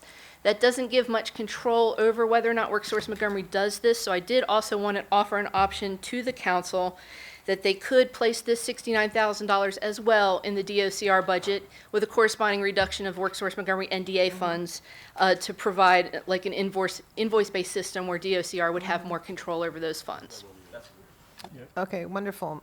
So because these are, of course, interrelated items, both 41.5 and 41.6, And there were 3 committees involved in this conversation. I'm going to turn it over to Councilmember Reamer, and then if Councilmember Rice wants to make a comment, I'll turn it over to him as well, and then we'll engage in the conversation. And I acknowledge, Ms. Farag's, your recommendation seems to be a very useful one. Councilmember Reamer. Thank you. So this was on the Fed education and culture side. It was the workforce development angle, but that was a very important angle. And Councilmember Rice and I discussed beforehand that I would chair the meeting since it's workforce development and that's historically been Fed. But Councilmember Rice really took the lead here to dive into this issue. And it was a very productive conversation. And I think we brought out a challenge that we have had in the last few years, and we identified solutions. And it was, I think we reset the strategy a bit, and we shifted approaches. So I want to just make sure, Susan, that this new recommendation, is that already what the Joint Committee recommended, or is this a further refinement of where funding would be? This is a refinement. It's a further refinement. What the Joint Committee focused on was DCOR taking back ownership of the DCOR positions, but WorkSource Montgomery funding a full position to support the operation from within the WorkSource Montgomery budget. So there's one position on the outside and additional support, and then there's DCOR having its own operation that it is going to manage once again, as it had in the past when the program was lauded nationally for its successes. So just to restate then, Susan, your additional refinement is, explain that again and how it relates to what the Joint Committees. Both committees agreed that there needed to be a filled position to handle the warm handoff from the jail out into the community to help ex-offenders actually get the jobs and retain these jobs. There was a difference in opinion. It should be 1 FTE with Joint Fed/ENC, and Public Safety was looking at 3 part-time positions, which would be a total of 1.5 FTEs. Both committees agreed that they want WorkSource Montgomery to aggressively pursue WIOA funding. I'm just providing as an option that you could switch $69,000 of that to the DOCR budget to provide more control over ensuring that those positions are filled, and a corresponding deduction within WorkSource Montgomery's NDA. So this is because, I thought we had fully funded DOCR in the Joint Committee recommendation to do this, but this is just providing a funding source for that? You fully funded 2 existing positions that are filled within the jail. There's currently still a half-time position vacant in the jail, and there are 2 half-time positions out in the community-based American Job Centers that need to be filled. And so we don't have resources identified for those additional positions, and this would help. Other than having WorkSource Montgomery have full control, access the WIOA funding as required, and fill them. And the different option is having DOCR have the funding and be able to control that better. Okay. That sounds good. My colleagues sound very favorable to that. Thanks. I'll pass it back to the Council President, but it might be great to hear from Mr. Green, Director Green. Sure. We do have some lights, and at some point let me see whether there's any objection to the refined amendment. Any objection to staff's recommendation? So we will adopt that as the full council first. Director Green. There we go. Good morning. I think the council's proposal as refined puts us back to the pre-2017 staffing levels that I believe council had interest in, and that we discussed and you asked very good questions about. So that puts us back to that aspirational level that we were at and allows us to replicate the staffing pattern that allowed us to deliver those exceptional services. Thank you so much. Councilmember Jawando. Thank you, Madam President, and thank you, Director Green, for being here, and thank you for your service. We're sad to see you go, but know that you'll think of Montgomery County as a top priority at your perch on high at the state, and I'm sure we'll still be working with you. I just wanted to state for my colleagues' benefit that Ms. Farag's amendment, while I think it's great and I'm glad we're doing it, it's very important to note that we did get a county attorney's opinion saying that you can use WIOA funding in the jail, in which that was something that was in dispute at one point. And so while I think it's good that we're going to do that, and I know we have a commitment from the administration. I saw Mr. Fletcher here earlier, that they're going to, he's up there, that they're going to explore to the full extent possible how to best do that with all of our workforce development, and particularly related to our ex-offenders and those reentering. And so, just so I'm clear, so we're going to do the 3 full-time or half-time FTEs is what we're modifying to? You're adding funding. 69,000 would cover the 3 part-time FTEs. That would bring it back, would restore the staffing levels to what it was in 2017. And who's going to be responsible for hiring those individuals? Is that corrections? Is that correct? Or you're going to be picking the contractor? We're going to actively work with the county's entity for workforce development. We do not want the offender population to be a separate population, and we would work collaboratively with them to do that, would be my hope. And we'll also establish So you'll an have to have like MOU an of how we're MOU. going to do business. Okay, I think that's critically important. MOU, because- how we're going to do business, is already in discussion and under guidance of Mr. Fletcher and the executive. We will have an MOU of our business processes. Okay, good. Yes, With with Workforce, Workforce Montgomery. Yeah. And I think it's important, though, we're signaling clearly here at the council, we want that to be an equal footing partnership, and obviously we need WorkSource's expertise to help with the connection to the jobs and that warm handoff, but I think getting it on paper is That memorandum of understanding will clearly outline the accountability of all parties. Great. Thank you very much.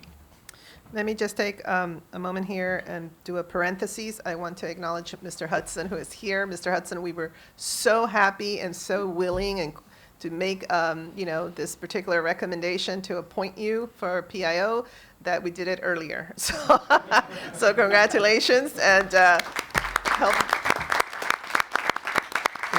It was my thought, Mr. Hudson, that the first thing that you can send out is that you were appointed. I think that would be your first press That release. press release, we're giving you a heads up that you can go ahead and do that, and so congratulations, sir. All right, continuing on to Councilmember Reamer. I was on. Councilmember Katz.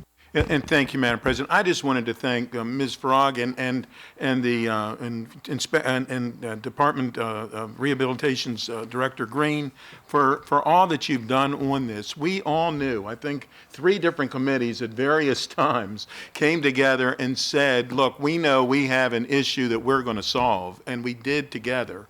We all realized that we needed to have a better situation than what we have. We asked for legal opinion. We did it so that we can make certain that the people that need these services are going to be getting these services. They have no other options in some cases but to get them inside the facility that they're located, and we don't want them coming back to that facility, so we need the warm handoff. So I really do applaud everybody's effort on this, and I thank my colleagues as well. Councilmember Friedson. Yeah, just very briefly, I wanted to commend my colleagues for what was a robust discussion the other day. I guess in a rare moment, I played a very small speaking role in that robust discussion. So for a change, but I thought it was a really good conversation. I think we got to a really good place. I commend staff for that, and I also just wanted to thank Director Green for his work and his leadership on this particular issue. But in general, you're going on to take what is, I think, one of the hardest jobs in state government. And I think for those who have served at the state, I think can speak to some of the real challenges in that department at the state level. I think Montgomery County needs fixes there, and the state needs some fixes there. And I don't think there's anybody better for that important and critical and challenging job than you. And so I look forward to seeing you well in that role, but sad as my colleagues are to see you go. So thank you for your leadership. Thank you very much. It's very kind of you.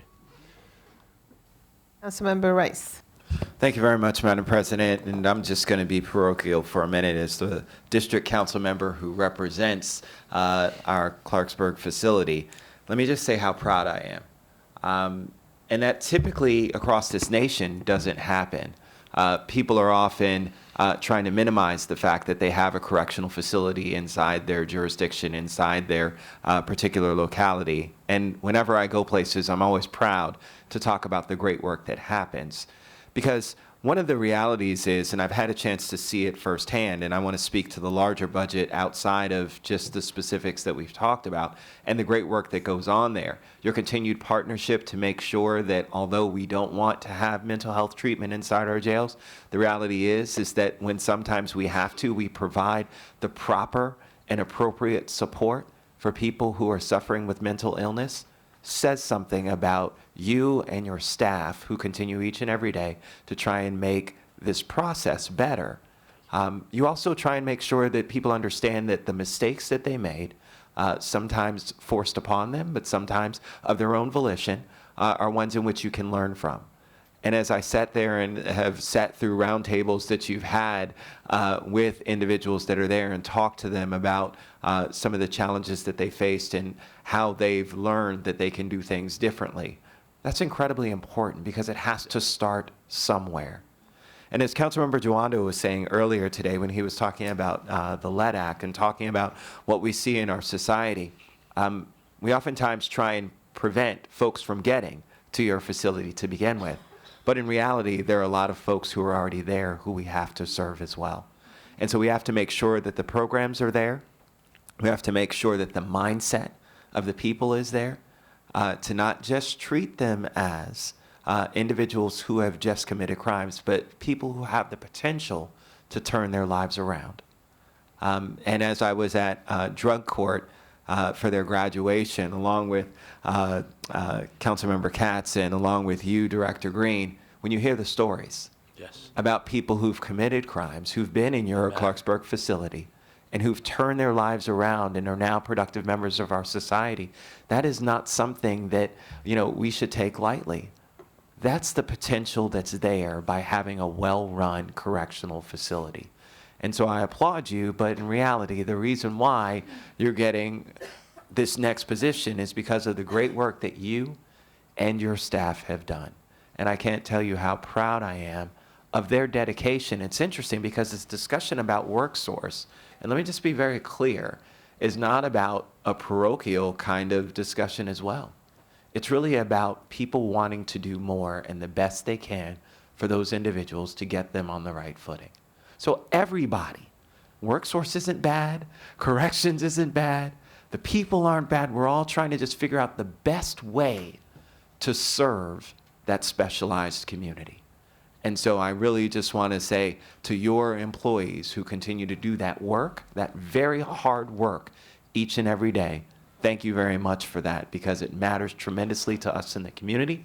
If we care about crime, if we care about all the other things that are out there that are affected, if you're not working well, all those things suffer as a result. So thank you for all of that. Thank you for your acknowledgement of the staff very much. Thank you. Councilmember Reamer.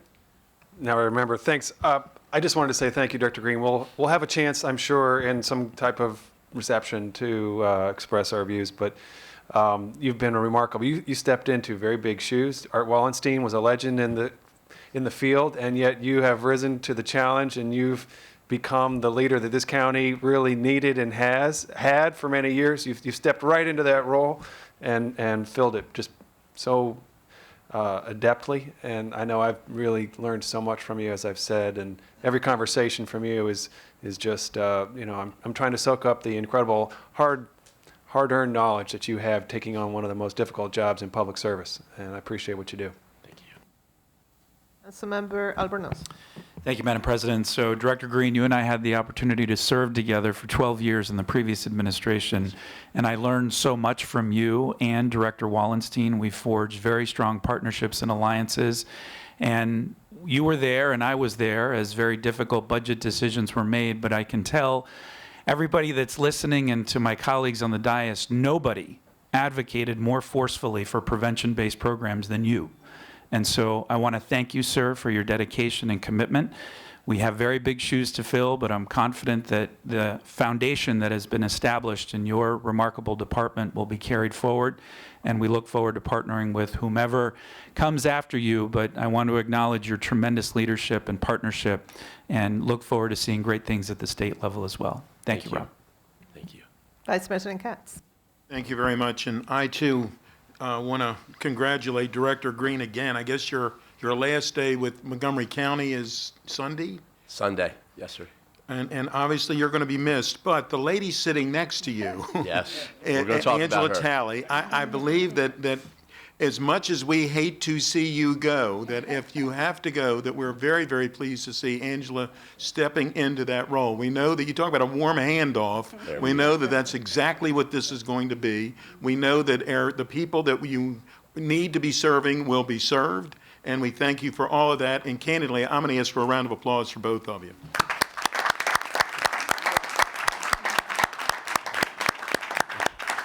Thank you, Councilmember Katz, and you stole my thunder. This department is deep, and we are very fortunate to have folks like Angela Talley, Kay Beckley, the leadership that's coming up through the department. They're incredible. The bench is there. They're your future leaders. They're leaders the moment that they step into that role as a correctional employee. But I think present and previous company need to also receive their accolades.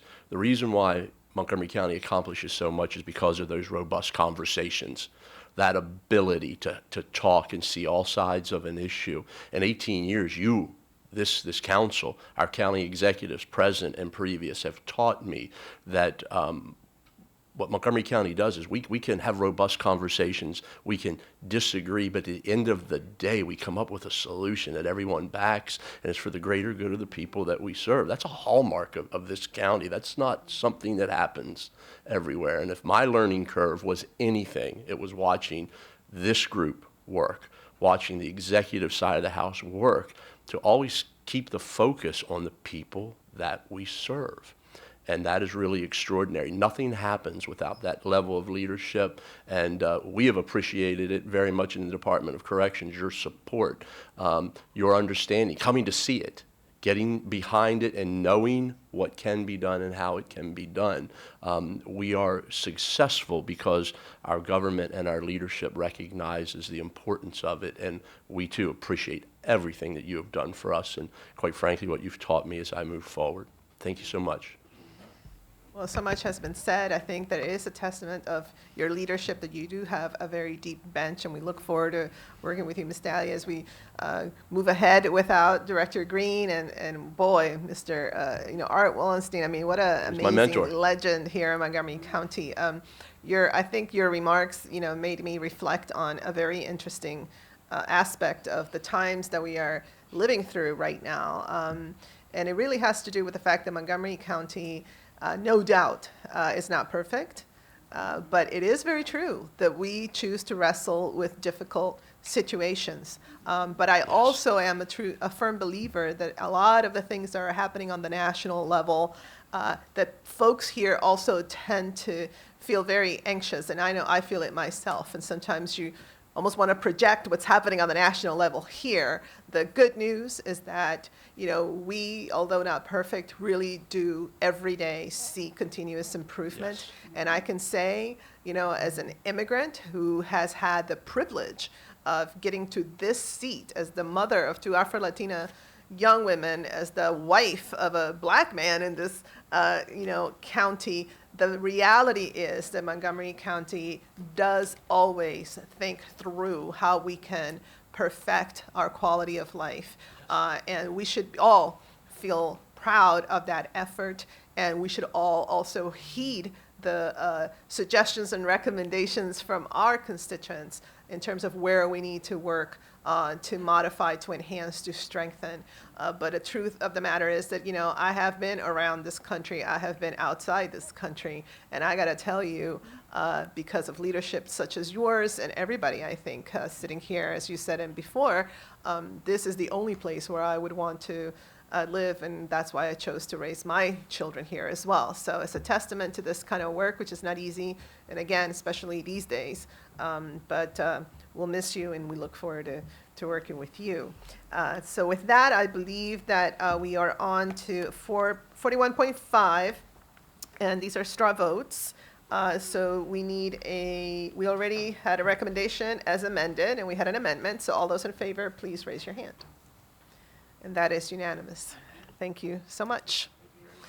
So now we're going to go on to 41.6. I think we addressed some of the issues, but there's, I think, Do we have anything else that we need to do in 41.6? No, you do not. That was We're all good? available based on what actions you just took previously Okay, to so be the able to have workers- that open. What about the rice, summer rice stipend and stuff? Do we have to do anything there, no? No. We're good? We did everything? Correct. Okay. Yeah. Before you leave, Mr. Smith, I want to publicly thank you because you have taken on some extraordinary issues before the council. And I know that we're not there yet in terms of the finishing, the finished line, crossing the finish line for our budget, but thus far, I just publicly, as council president, want to thank you for helping us to really work through a lot of very important policy areas. You are amazing, and I just want to say that because I wouldn't want you ever to consider like leaving or anything as we put more and more on your plate. So again, thank you so much for helping us through all of this, as well as the other analysts. Thank you.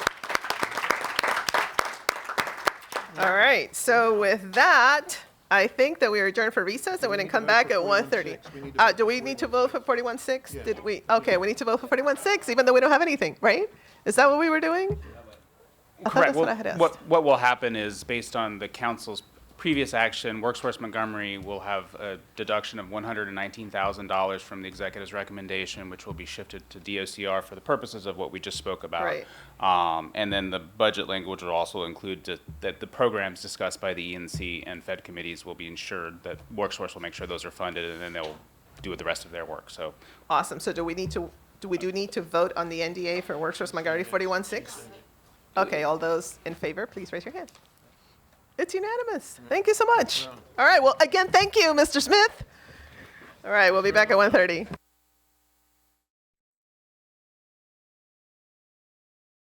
Ladies and gentlemen, this is a public hearing on the county executive's April 11th, 2019 additional set of amendments to the FY20 capital budget and fiscal year 19 to 24 capital improvements program CIP.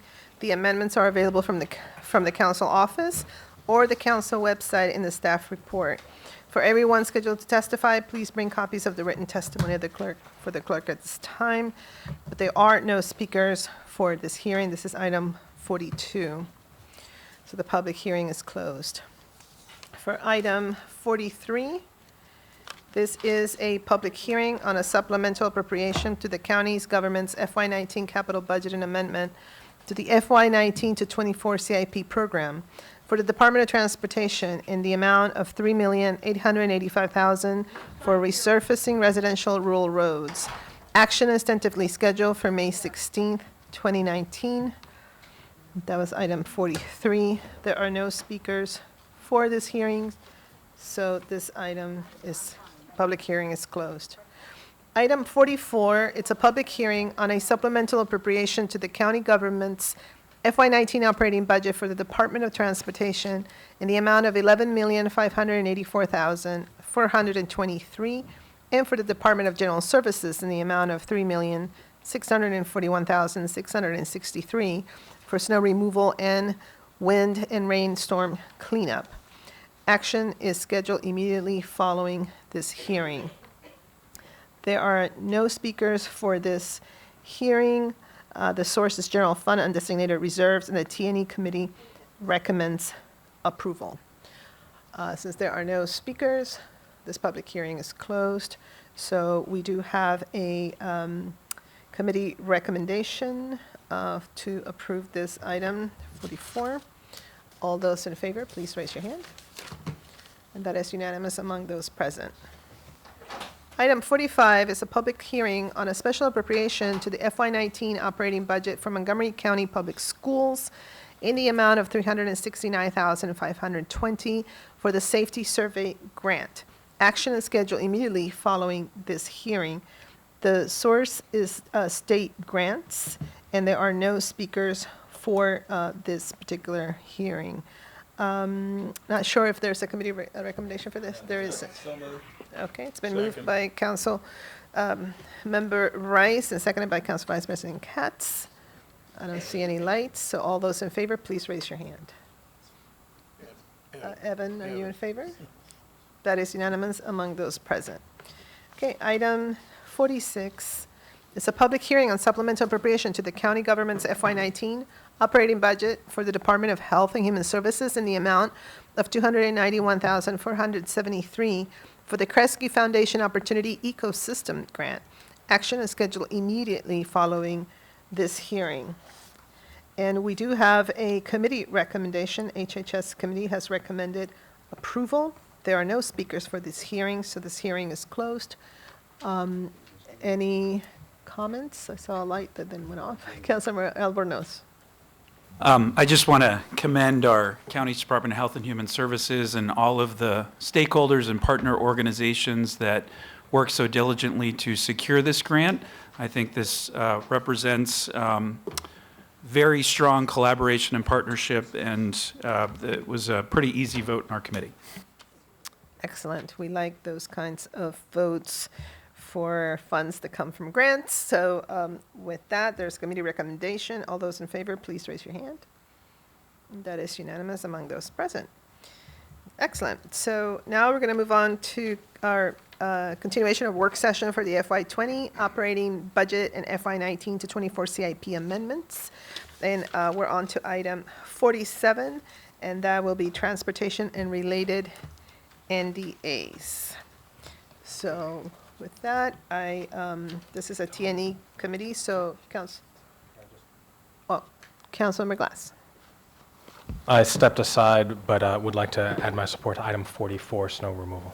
Excellent. We'll record you as such. Councilmember Reamer, you have? Chairman Hucker had to go home. His son had to come home from school, so he asked if I could walk through the packet. Okay, that'd be great. Councilmember Reamer. Okay. Well, I gather my thoughts. Here we are. Sorry, I set it aside, and now it's on the bottom of my file. I'm still getting used to the new cover sheet system. 47. Okay. Very good. So the committee met, and we walked through quite a few issues. And there's a lot here. Some of this is following up from CIP work that we discussed earlier this spring. And of course, a lot of it is the operating budget. Some of the highlights certainly are continued conversation about bus rapid transit. And we had discussed earlier a proposal to accelerate the Veers Mill Corridors BRT plan. And this would have been a capital budget amendment, and we're allowed to accelerate items in the off years. And we decided to hold off on accelerating the Veers Mill BRT until we hear from the executive branch about 355 and North 355 BRT. And then we want to weigh the options there and see if we can do both. And if we can't do both, make a decision about which of those we'll proceed with. So that is a upcoming committee meeting, and I'm sure council members will want to participate in that, generally speaking. There was some discussion about Summit Avenue Extended, which we're recommending to move forward with. We did we're recommending to increase funding for street trees.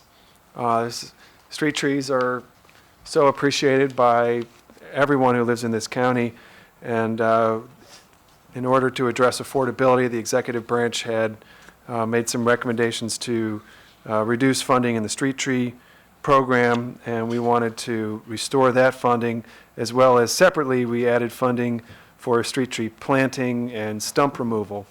And we were dismayed to learn that the backlog for stump removal now is 17 years, something like that. 18, let's close it. 18. I guess it went up. It must have been a storm. In any event, the committee recommended increasing our investments in our tree maintenance program. We did also take our BIPA program, which has been a real signature for the council in directing investments into quick-moving improvements in some of our more aging urban areas and building new pedestrian and bike infrastructure. And we decided to pull out a number of the high-profile projects from the overall project so that we could accelerate them separately and help the public participate in the discussions about them. So, for example, we have the Wheaton pedestrian bike priority area, which would create not only pedestrian improvements, but also the protected bike lane network there. We have the Fenton Street cycle track, the Veers Mill and Randolph kind of intersection area investment improvements, and a project related to the Purple Line. So there are a number of opportunities to really change the built environment and improve safety in very specific hotspot areas that need some focused investment. And it hasn't been clear previously to the community what those projects, what the status of them are. So this would help with that. We also, on the bus service side, first of all, we recommend that the council not accept reductions in ride-on. We're enthusiastic about bus service and want to continue to expand it around the county and didn't want to work in the other direction. And there were, for budgetary reasons, the executive branch had recommended pretty significant reductions totaling about, quite a bit, $600,000 per route in cost savings.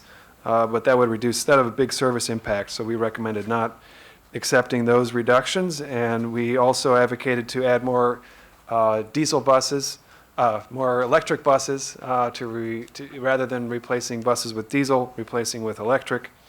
I know we'll get into the details there.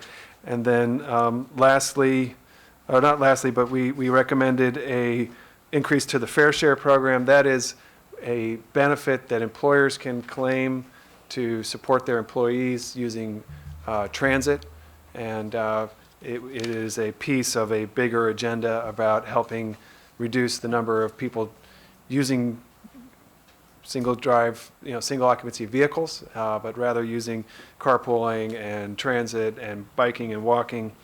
And this is a way of funding one program in that mix. Councilmember Friedson recommended that we increase that.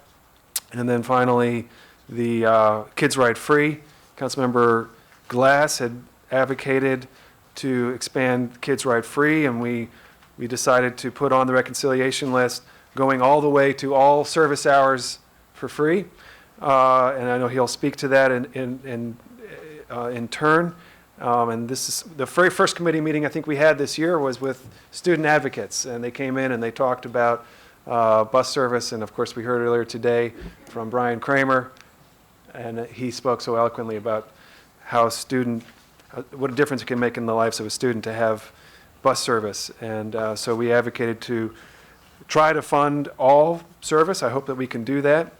And I will certainly salute Councilmember Navarro, who many years ago proposed the first Kids Ride Free program that we had, and I worked closely with you on that initiative, and we got it funded by the council. So the extent that we have Kids Ride Free today is because of that initiative, and this is doing what I think we always wanted to do, which is to take it all the way.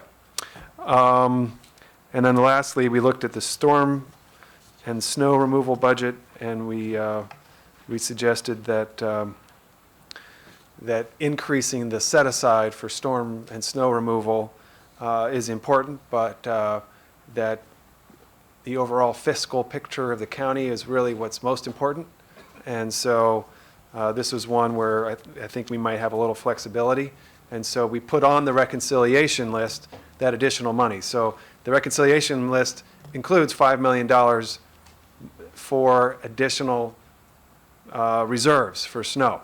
It's a little bit confusing because it's not on there as a negative number. It's on there as a positive number, and we can try to, if we want to add more to the snow reserve, we can, but we would fund it through the reconciliation list under the the committee's recommendation. And I'd say again that we felt like the overall fiscal posture of the county is what matters. Any one particular fund is kind of just just that. It's just one particular fund, and as long as the county is making strong moves overall, then we felt like that could be just fine. So with that, I'll turn it to Glenn, and I'm sure I missed different elements, but you'll have to figure out what I missed and bring us ready to deliberate on the committee recommendation. Before we turn to Dr. Orland, Councilwoman Rice, you're going to wait? Okay, wonderful. To Orland. Pedestrian audits.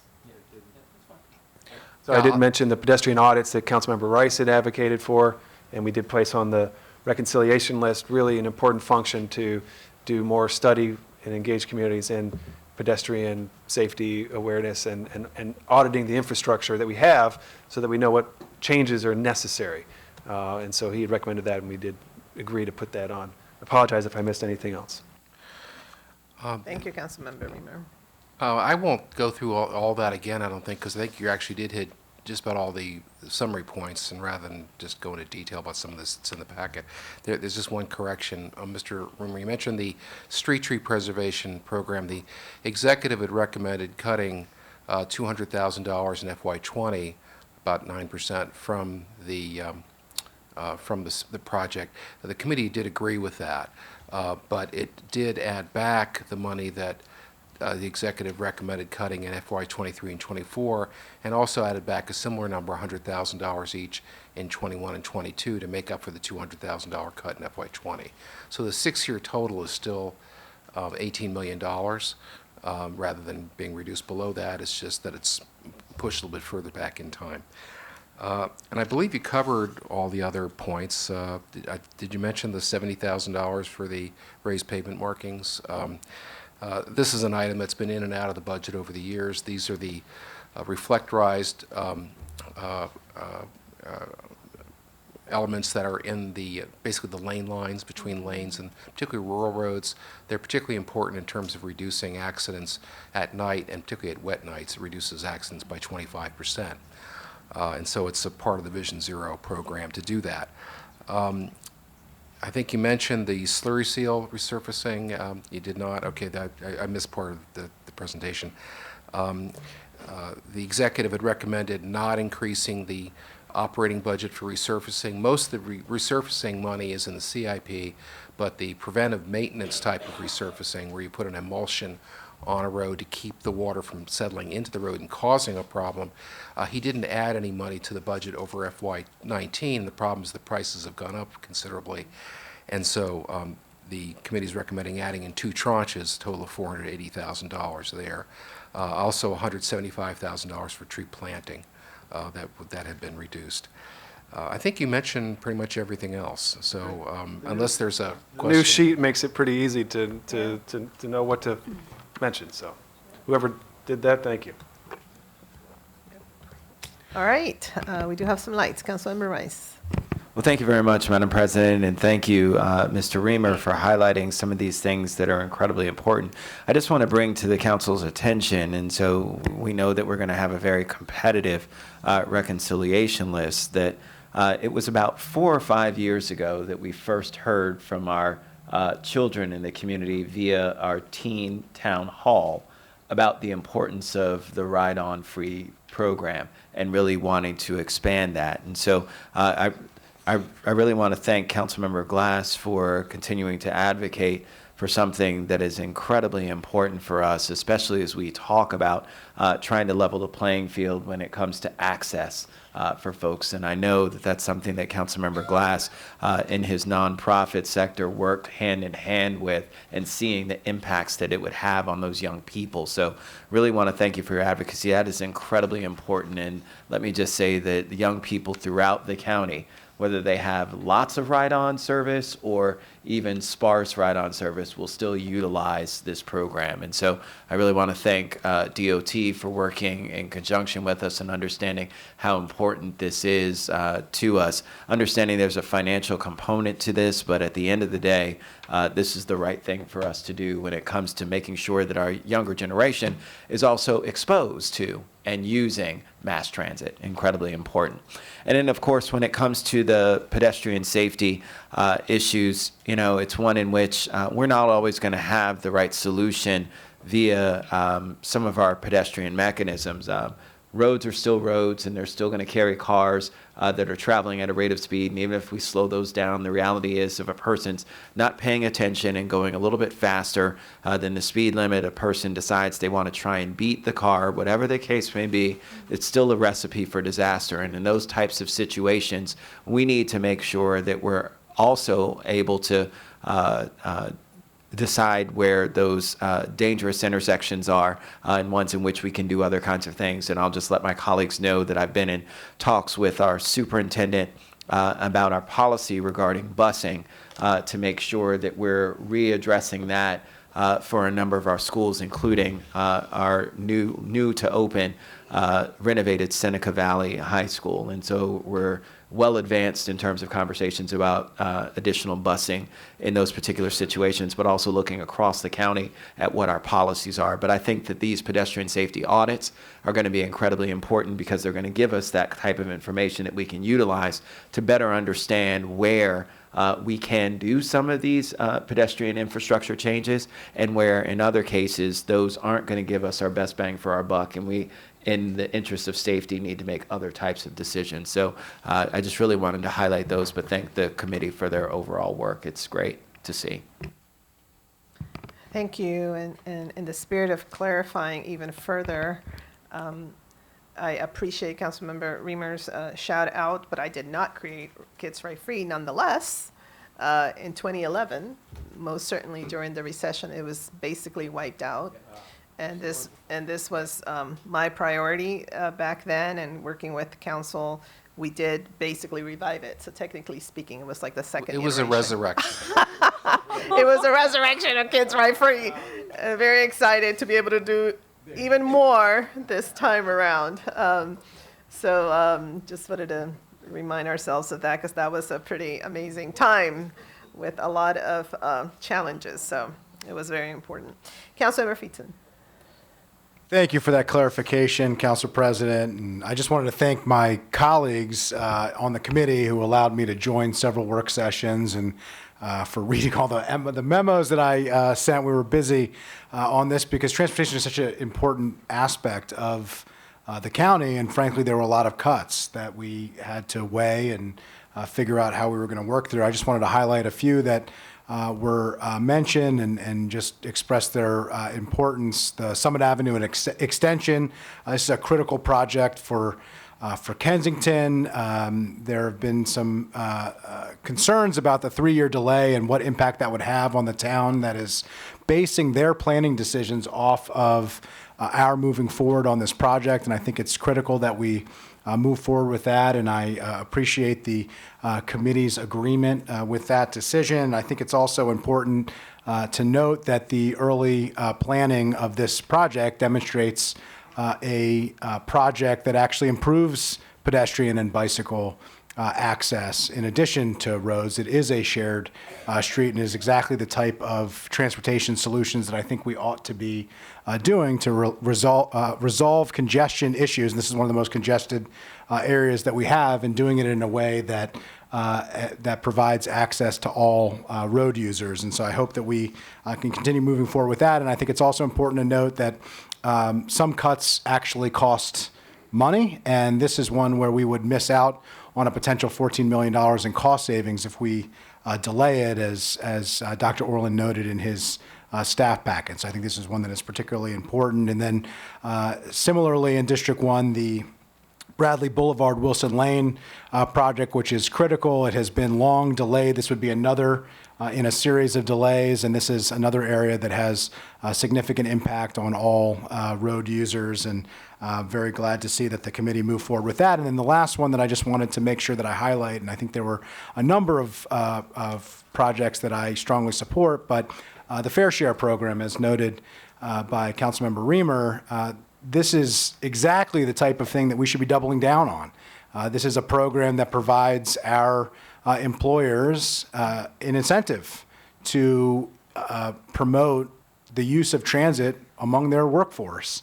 And we have employers that are utilizing it. The proposed budget effectively zeroes out that program, which I think is a step in the wrong direction at a time when we are trying as hard as we can to get our employers to take a leadership role in moving their workforce out of single occupancy vehicles and into transit options. And as we have robust discussions of different approaches to solve this problem and the ongoing issue that we face, we focus, I think, too often on sticks and not enough on carrots.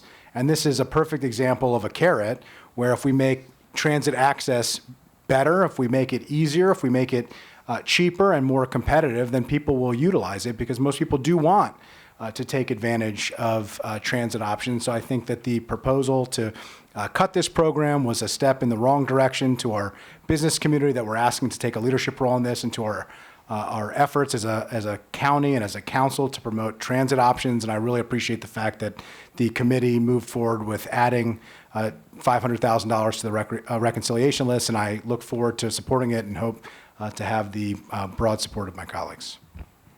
Vice President Katz? Thank you very much, Madam President.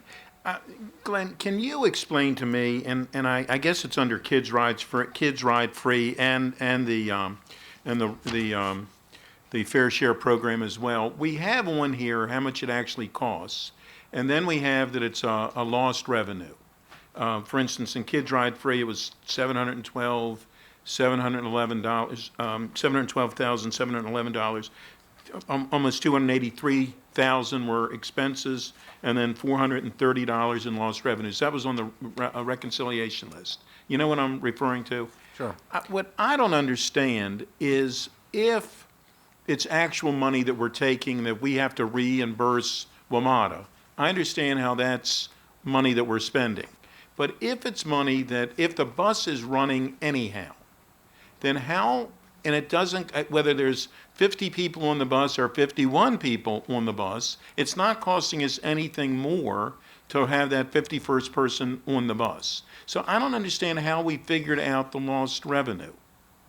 I'll ask DOT to talk about it some more, but the lost revenue to Ride On is based on kids who are now riding Ride On and not for free. They're paying a fare. And on a Kids Ride Free, they'd be riding for free.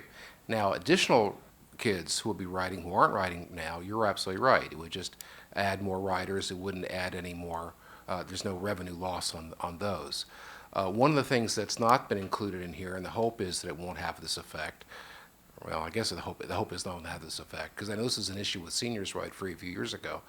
If there are a lot of kids who ride during the rush hours in particular, if it means having to add another bus, then that's an additional cost. We have not counted that. We're assuming that's not going to happen. I know it was a concern when we did Senior Ride Free several years ago. The thought was, well, can't we start that on weekdays like at 7 o'clock in the morning? And the thought was, well, if the seniors ride in bulk in the rush hours, it could mean on several routes which are full that we'd have to add another bus. We're assuming in this case none of that. But the reason why there's a lost revenue to Ride On is because of kids who are now paying who would be riding for free. For Metrobus, it's a little different. Metrobus, it's for kids who are paying now or new riders. We have to reimburse them for their lost revenue. And so that's the cost. That part is actually appropriated. The Ride-On fare revenue loss is not an appropriation, but we have to cover that in the budget because otherwise, the difference in cost has to be made up with the mass transit tax. So that's why they're both counted. But and I understand, as I say, for the Metro, I understand that that's an easy one. If you're taking money out and you're paying Metro, but if it's for reduced revenue, how is that additional? You're saying that we then have to pay ourselves back? Is that what you're saying? Right, because we're still operating the service, and right now we're collecting revenue, collecting fares from some students who are riding and paying a fare. That's a lost revenue. So that's I guess I understand more of it. To me, though it's the lost revenue for the existing, the fact that we would be adding it for the others, there's no lost revenue. That's right. So. Again, with the assumption that we're not going to have to add another bus. Well, if you have to add another bus, that's another problem. We're assuming we're not going to have to. We'll see what happens. Me, though, to put this on the reconciliation list this way is not as clear as it should be. Well, and every year we've had Kids Ride Free, it's always been, there's a part of the cost has to do with the reimbursement of WMATA, and part of the cost has to do Reimbursement, I understand. with the lost revenue to Ride On. So Okay. This is no Thank you. different. Councilmember Glass. Thank you, Madam President. I appreciate all the words of encouragement that everyone has been sharing regarding this program and providing the context for which it was established and revived, and we're going to expand it and build upon that good work that's been done over the last number of years. And transportation is an interesting's not the right word. Transportation has been talked a lot about in the last few days. Particularly here in Montgomery County in the capital region. And if we want to encourage people to get out of their single occupancy vehicles and take public transportation, then we need to incentivize them to do so. And this is just one more way where we can continue being leaders in our efforts to get our region moving. I appreciate Councilmember Katz's line of question. That is a conversation that we had in committee, a vigorous conversation, and I agree with you in the sentiments that the numbers aren't exactly apples to apples, particularly the expansion over the weekends when students don't necessarily show their passes or they're not counted in that same way. And so I do think at the end of the day, at the end of the fiscal year, the numbers will be different, and I expect them to be lower if that allays any concerns of my colleagues. I don't really feel I need to say anything more about Kids Ride Free because, quite frankly, as Councilmember Reamer said, we heard a very eloquent and impassioned statement this morning by Brian Kramer about how important that program is. And so I'll just let that stand. But in terms of everything else that we're doing here in the county to get people moving, the fair share and other opportunities that are listed here, the restoration of cuts or stopping some cuts from being implemented. I think these are the items that we need to keep supporting to show those in Annapolis that we're working on this issue and we're not pulling back from the arguments that we're not doing anything to get residents of Montgomery County throughout our community. And so this is front and center in this conversation regionally, and I appreciate the conversation that's being had from the dais. Thank you. Councilmember Jawando. Thank you, Council President, and thank you to my colleagues in the T&E Committee, Councilmember Hucker and Reamer and Glass, for this thoughtful. I was able to watch a couple of these online after, and you guys really dug into it, and it's really a testament to me. I felt really good about being on the council. You know, when you think about running for council and helping people, these things that impact everyone's daily life, these quality of life issues, these bike paths and pedestrian safety issues and tree removal and leaves and snow. And I mean, these are the kind of the core functions that we do really well here in Montgomery County. And I think it's because this council and my colleagues take so much time and put so much effort into it. And so I want to congratulate you.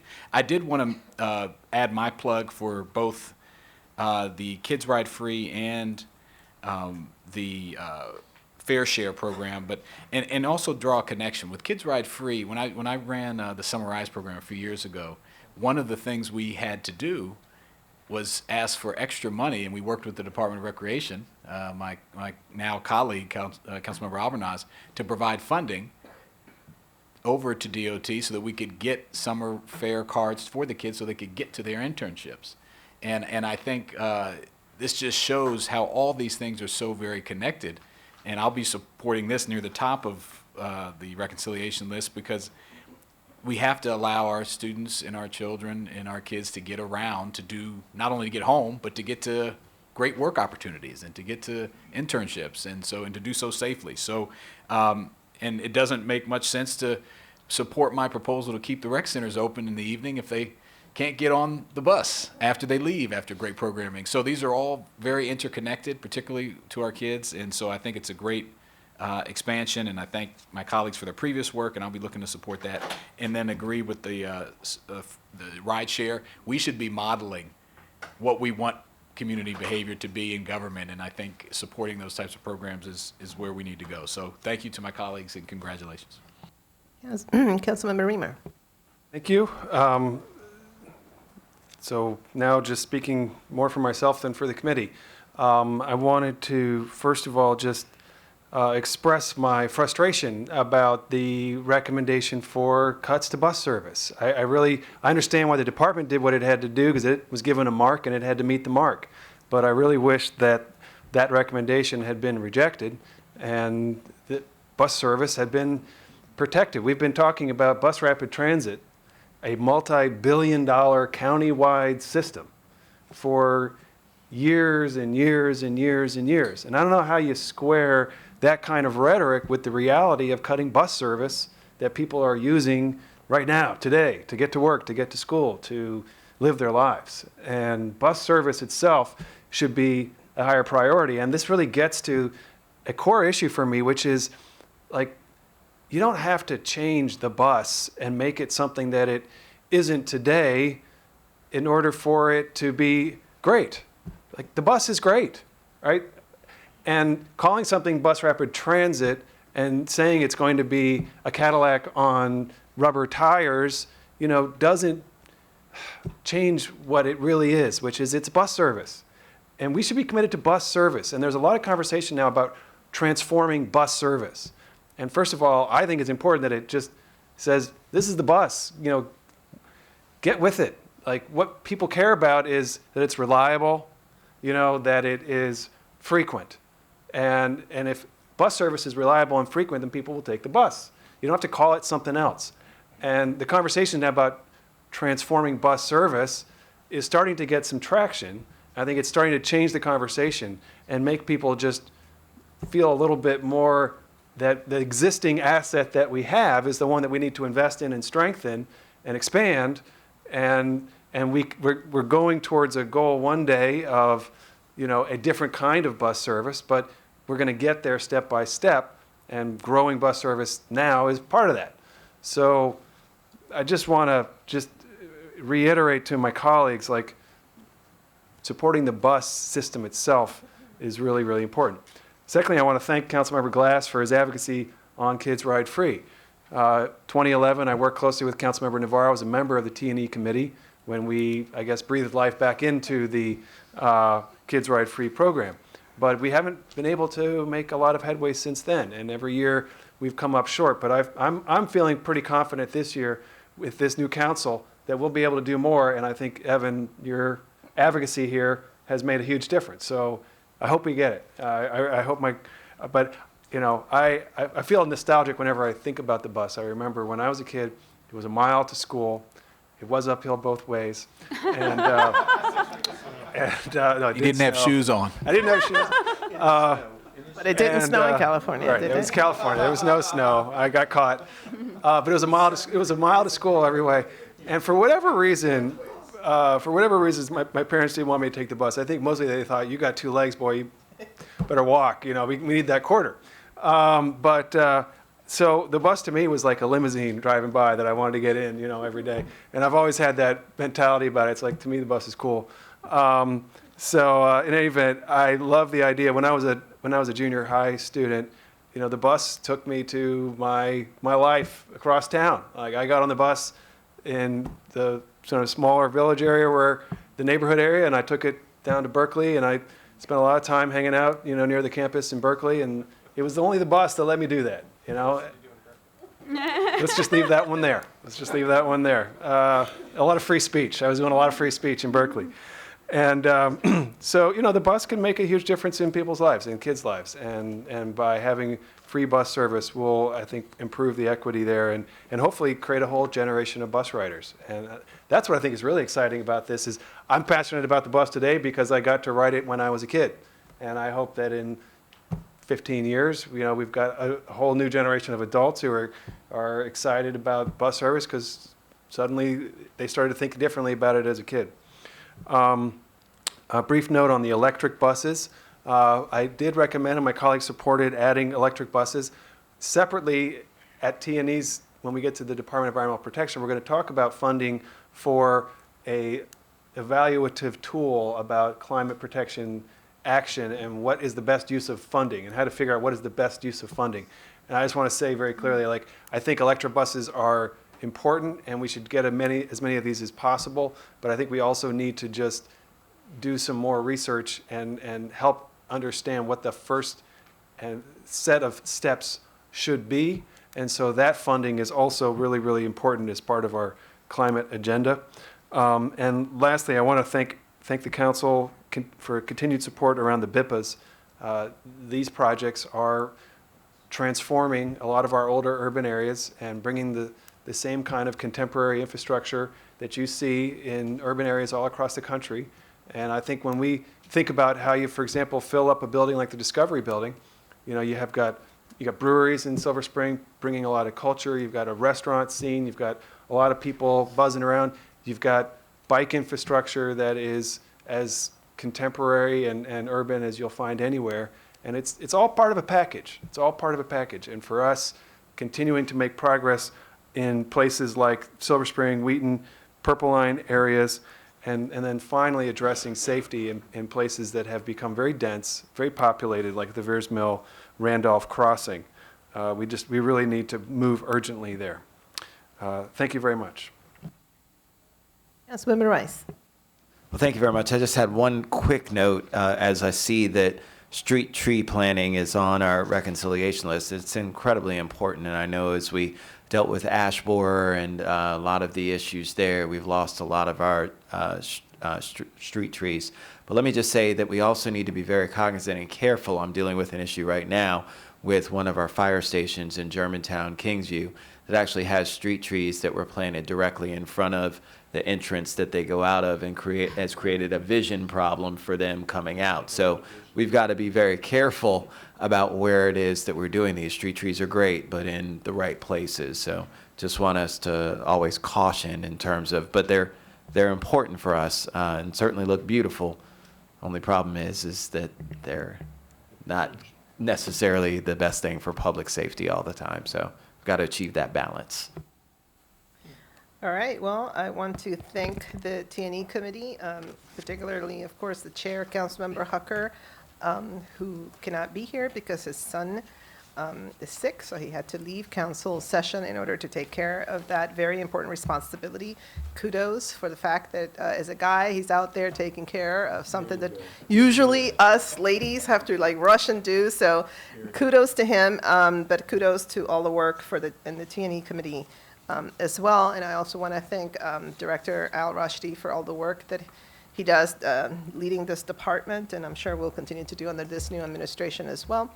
And I see that Dr. Orland has Yeah, I'm sorry, I just have one more something. technical thing. And this is the addendum for today, for number 47. Okay. Mr. Reamer was correct in how he described the 5 BIPA projects. However, DOT looked over the 5 that were produced by T&E, and they recommend some rearrangement of the projects and the costs amongst those 5. And so what I'm recommending for you is what they've done, which is in the addendum for today. It's the same scope overall. All the sub-projects are still there. The overall cost is the same. The cost by year is the same. It's just a matter of which PDF and which numbers are in which PDF. So if in your sense of the adoption of the DOT CIP amendments for this, if you can go with the addendum version of those 5 projects rather than what's in the main packet, that's what I'm recommending. I did also just want to put a plug in for the reconciliation list items for snow. Over the last 10 years, the average storm cost cleanup has been about $28 million. With what the executive had increased the budget to, it was still less than half, about $11.4 million. With the level it's at, without any reconciliation funding, we would not have had enough money for the last 15 years to pay for storm cleanup. So I would urge you, if you could, I know we've talked about trying to make progress in some of the under budgeting areas. We've made some progress in fire and some of the other areas, but this is one that I think it would be good to make progress on as well. Thank you so much. All right, so with that, I think that we do have a committee recommendation and also taking into consideration the addendum that you have described. So all those in favor of adopting the committee recommendation, please raise your hand. and that is unanimous among those present. These are straw votes, of course. Item 48, this is the FY20 operating budget for the Department of Housing and Community Affairs. For that, I'll turn it over to Councilmember Reamer, who chairs the Fed Committee. Thank you very much. Okay. So we have, first of all, there's an addendum to the packet that if you don't have it, please, Marlene is passing it out. You'll need to refer to it, and there's an item in there that we're going to have to vote on. Thanks. Right. It has a fee chart. So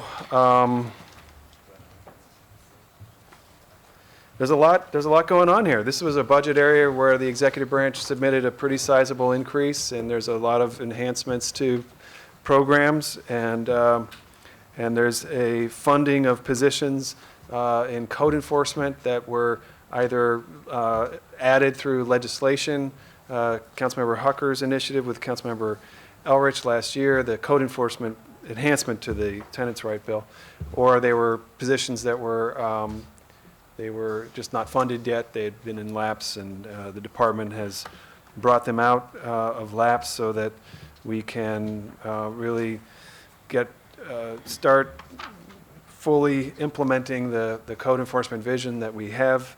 The committee took that up, and we embraced the proposal from the executive branch, but then we have recently had a lot of conversations that have been productive with civic association leaders in the context of accessory dwelling unit issues. And what we've heard from a lot of neighborhood activists is that they have a lot of concerns about the way that housing that is rented, what the circumstances might be of a house in their neighborhood that is currently rented. And there's a lot of assertions that are made about the compliance of the property owner with code.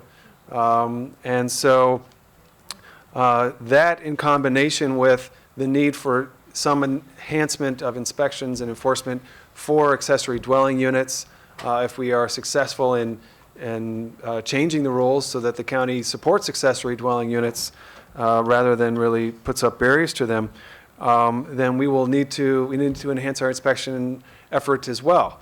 So in this framework, and Linda McMillan attended these community meetings. Again, I think many of the council members probably attended one, but if you didn't, there were, I don't know, a dozen civic associations that are generally in communities where there may be a higher share of housing that is rented than in other communities. I think it's fair to say, and there was a lot of angst, and there's a lot of feeling that the county is not fulfilling its commitments to code enforcement for rental housing in existing neighborhoods. And so Linda, attended those meetings and took careful notes and presented the committee with a recommendation for adding additional code enforcement personnel, really to focus on the non-multifamily rental housing. And that would enable the county to not only do a better job with accessory dwelling units, but just in general to ensure that if there is a complaint, then there's a county position to respond and to work with the homeowner and ensure that that county rules are in effect. So we'll get into the fee issue in a moment, but I think that's just kind of an overall highlight. Is there is a new initiative in the committee's recommendation, and this was not the fee side was not unanimously supported. The goal of the initiative was unanimously supported, which is to add enforcement. We'll get into the fee discussion separately, but there was agreement at the committee that we could do a better job with code enforcement in the non-multifamily housing, and that more positions would be appropriate in order to achieve that. Why don't I turn it over to Linda now, because that was I just wanted to get that bigger one out on the table, and then Linda, if you could walk through the specifics of the packet, please. So I would just say, in addition to continuing to fund the positions that were added through the council's actions on Bill 1915, which really has put in place for multifamily a very enhanced code enforcement effort. We know that we've had this accelerated effort to look at every unit and make our troubled properties lists and make sure that we're having quality housing. So that continues to be funded. The executive also funded 2 positions that the positions existed, but they had been long vacant, so that does add to the housing code inspector staffing. And then in addition, DHCA is working on technology in several areas, and one of the ones that they're working with related to code enforcement is actually to have a better routing system that will help the tenants and the landlords to know when the inspectors are likely to come, because many tenants actually wish to participate in the inspection of their unit, but it's hard for somebody to say, well, take the whole day off. So if you think about how many other businesses have routing systems and they can give you a window of when they're coming, and the system would also then let people go onto the web and look and see what the results of the inspections were and give them much more access. So there are a lot of things going on in the department, which they can even tell you more about, related to just a lot of improvement around housing code inspection. But again, much of that was on the multifamily side. And so the discussion at the committee is, how do we now start the discussion around single-family homes and accessory dwellings, the non-multifamily, the condominiums that are individual units, which is why I had recommended that the committee now discuss having additional staff funded to be funded through fees. And the reason this becomes important is that the fees licenses are only done once a year. So if you wish to do this through the landlord-tenant fund, which is supported by fees, which supports all these other positions, then you actually have to take the action now around the fees. There's time for the committee to come back with DHCA and really talk about, what should we do during the licensing process, what kind of proactive program should we have. But in terms of getting fees for FY20 in place, you have to do that now, because they will be collecting those in July. And that was why the issue of raising the fees became very critical right now. It's not something that you can do through a special appropriation later on in the year. You would miss a full year. So I just wanted to give you that part as background. The county executive's budget, fees are raised through a Method 3 regulation. So it will be the county executive's action to actually raise the fee. The executive's budget does raise fees by $3 through a Method 3 regulation, and that's the baseline of the budget for FY20 from the executive. Council staff had suggested raising the license fees by another $3 as a way to fund these additional code enforcement inspectors, and the committee at the time was told that the executive did not have any objections based on what the committee was talking about. But again, the committee's direction on which is to go with fees will have to eventually be implemented by the county executive through a regulation. So I also did just want to make sure everybody was aware of that. In your addendum, because we did have a discussion, and what the committee asked was, the majority of the committee supported the full proposal, which was to have the 3 additional code inspectors and to increase fees in order to do that. Councilmember Friedson had asked about the fund balance issue, and then also all the committee members had just asked that there be sort of a continued look at how the fees might be raised in order to raise the revenues. And so I had continued to do some work on that. And so in your addendum, what you have on the front page, I wanted to just provide you with a listing of what the revenue sources are that go into the landlord-tenant fund. So this is actually a little bit of a change as well. We're going back to what we used to do, which is to make sure that all fees and revenues associated with landlord-tenant activities stay in a landlord-tenant fund, and they are used to support those purposes. So these are the revenues that are expected to come in. A lot of them are really stable because we know how many units we have. So around licensing fees, that's a very stable revenue source. But you do have a revenue source that is around civil citations and code enforcement.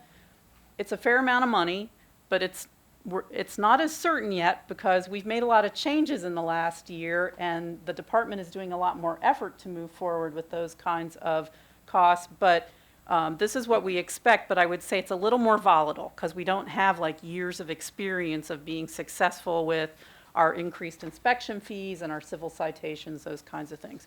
And I bring that up because in terms of the fund balance that you want to have in a fund like this, you want to be able to sort of do two things. You want to have enough fund balance to have a smooth multi-year plan and know when you can, know how your costs, if you make estimations about how your costs grow, know when you might have to raise costs. But the other is you want to have enough that if you had some volatility in a revenue source, that your fund doesn't go into a deficit during the course of the year. And so that's why I actually wanted to also raise this issue around this volatile source of revenue.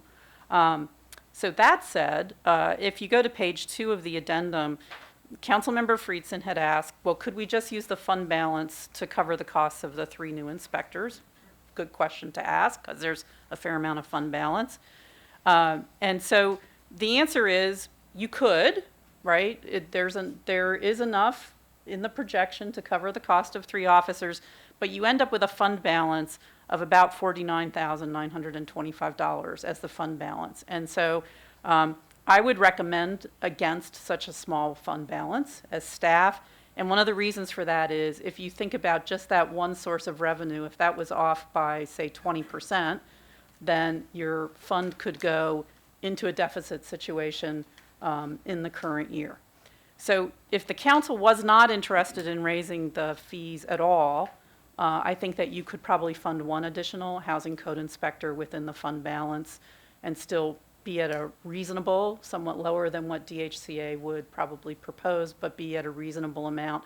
But I would not recommend that you fund 3 housing code inspectors all out of the fund balance from the executive's resources of fees.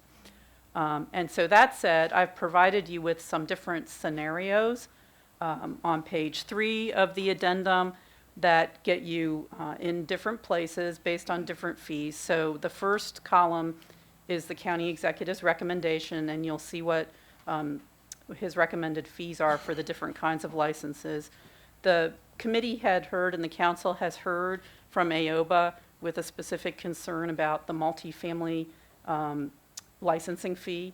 And so I've given you some scenarios where that doesn't change, but what changes are the fees around the condominiums and the single family and the accessory apartments. Obviously, most people who are landlords of those don't have vast numbers of units like in multifamily where those costs could add up. And then I've given you a scenario where the multifamily fee also goes up by $1. My projections are that in scenario 3 and 4, you get to a range of fund balance that I think would be more appropriate.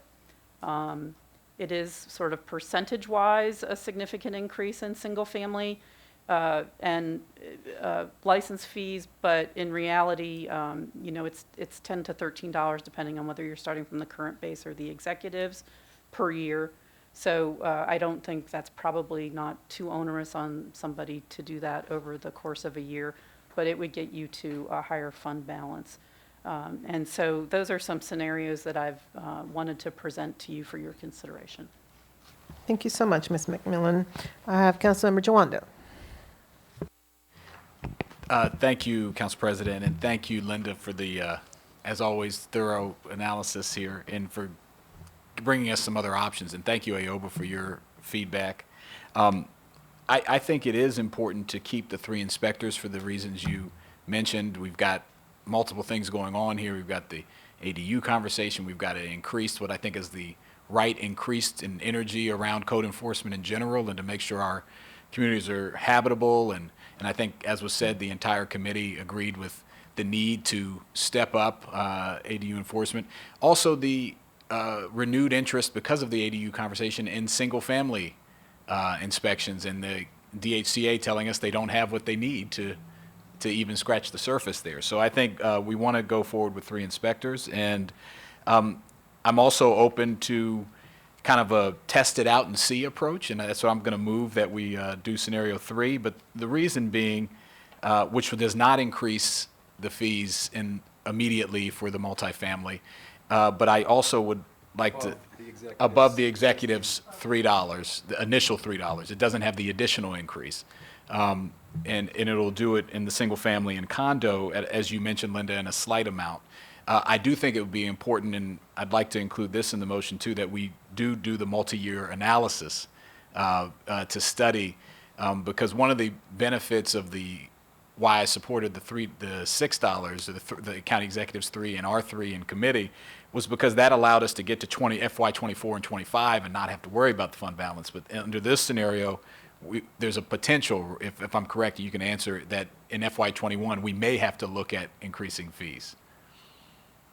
We may, and I'd like to do the analysis with DHCA to see. Some of it obviously will depend on how much costs increase from year to year, but I would like to do the multi-year analysis. I also think that one of the things that AOBA did raise is the timing of letting people know that there's the potential for an increase. Yeah. And so I think that if we look at this analysis and it even looks like, there may be the need for an additional $1 in FY21, that one of the things is that could be signaled much earlier, which AOBA has mentioned would be helpful in the management of the budgets of their members. Sure, so. Which is totally reasonable. So, I would like to move that we accept scenario 3 with the multi-year analysis. All right, so scenario 3 has been moved by Councilmember Joanda and seconded by Councilmember Reamer. So that is before us. So as I move through the lights, if people can speak to this amendment, if there are other amendments, we first will have to vote on this one. So let's just kind of keep track of the order. Councilmember Friedson. Thank you for that, and thank you to committee members, to Ms. McMillan and to DHCA for what I think has really been important work in trying to get through this and try to figure it out. I think my broad concern is that we're piling on a fee increase on top of a fee increase, although we all agree on the rationale behind it of all wanting more code enforcement and believing that we should have more code enforcement. And we're doing it, in my view, pretty late in the game, as was just noted, and I have real concerns about that. And I think as we discussed earlier today, where we talked about Small Business Week and doing all the things that we're trying to do for small businesses, including reducing costs and including making it easier to do business here, and housing is one of those businesses. I think that this is sending the opposite message at a very difficult time by doing it in this type of way, kind of late in the game, a fee increase on top of a fee increase. I just think is a bad message to send, and so I am concerned about that. I appreciate the work of trying to figure out how we could do this in a way that wouldn't require additional fee increases above the county executives, which we have no control over. He can propose that and has proposed it without our confirmation based on the type of fee that it is. But I just continue to have real reservations about it. And I think, particularly with the multifamily, this impacts renters. A couple notes that I would make on it. One is the assumptions that we're making are that the housing stock stays static. And I know that there are some who believe that that's where it should stay. I am not one of those people. I believe that we need to be building a lot more housing in order to keep people housed and in order to make sure that our housing costs don't continue to skyrocket. And that is one solution to this, that you don't have to increase fees as high if you build enough housing to accommodate the demand that we have for housing. And so I think that we'd be remiss if we didn't include that in part of this conversation as part of the long-term analysis of how we view this particular issue. And the other point that I would make is the assumption is that we are going to hire these enforcement personnel, of which there already will be existing vacancies, even if we don't move forward with this increase, that they would be hired on July 1st. I'm assuming that's what is the basis of the cost? They're lapsed for 1 quarter. That's Lapsed for 1 New quarter. positions are generally lapsed for 1 quarter. The cost in the first year for a housing code enforcement inspector is higher because there's the cost of a vehicle in the first year for these positions. But the positions themselves would be for 3 quarters of the year. And we think that we could bring on all of the new positions, including these, in the first quarter? Or by the end of the first quarter? Yes. Confidently? Hi there, Tim Getzinger, Acting Director, DHCA. Yes, I believe that we can have them online. We'll make every best attempt to do so, sir. I believe you will. Okay. Well, I'm not fully confident that we'd be able to bring them on, particularly at the pace at which we've been able to bring on personnel and some of the significant vacancies that we've seen in other areas. I just think these things are difficult to hire, and I don't think that, frankly, our hiring process at the county is the easiest. In general, not having anything to do with DHCA specifically. I just have found in my limited time here that it is more difficult than many would like to bring on new personnel. And so my view is that I think that the cost would be less. I think that even if they aren't less, that this should be enough of a priority that we, if need be, could subsidize it with general fund dollars in order to make sure that we had the type of adequate enforcement that we needed, and so for that reason, I don't support an additional increase. Thank you. Before I turn over to Councilman Albornoz, I can't help myself, but it's very interesting because, one of the biggest criticisms, I think, that we have experienced time and time again, at least I have since I've been here, has been this issue of not enough personnel for code enforcement officers. And, a lot of the issues that we have dealt with, and we have tried everything. We have tried, the multi-agency teams. We have tried making sure that, we do public education. We continue to do everything possible to ensure that quality of life in neighborhoods are preserved. But we always come back to this barrier of the HCA not having enough code enforcement officers. I mean, they do a really great job, but the demand and the expectation in our communities has really grown exponentially as everybody is trying so hard to find ways to access housing. And I will say, Councilmember Friedson, with all due respect, in your district, this has been a big issue in terms of, constantly trying for us to balance how do we get enough capacity for code enforcement to respond to the needs that are expressed by our constituents. And so, I don't take this lightly because I know it is difficult, and I understand the whole, conversation about the business climate, et cetera. But this is one of those things that we're just going to have to balance. We are going to continue to run into a lot of these concerns in our communities. Every single time we take a master plan, every single time we take any kind of zoning change, we run into this conundrum. I was just asked by the director of the Council of Governments to participate in their housing work group, because they have identified that we need about 100,000 more housing units on top of the 700,000 or so that they have been identified that we need in the region. And so this is a real issue of how do we produce more housing and look at that missing middle and try to be innovative, but also ensure that our residents feel that we are protecting their quality of life. And it just comes down to our capacity to respond to those concerns. I know in my office we're constantly getting those calls, and so even though I want to be sensitive to the narrative out there right now, not responding and not trying to provide those additional inspectors, I think will come back to haunt us in the end of this calculation. This is why I do support scenario 3 as well. But I just wanted to mention that because it's funny, my very, very first council public hearing was when County Executive Leggett put forth the number of, it was the code enforcement package, and it included a whole bunch of different bills. And there was standing room only in this particular room.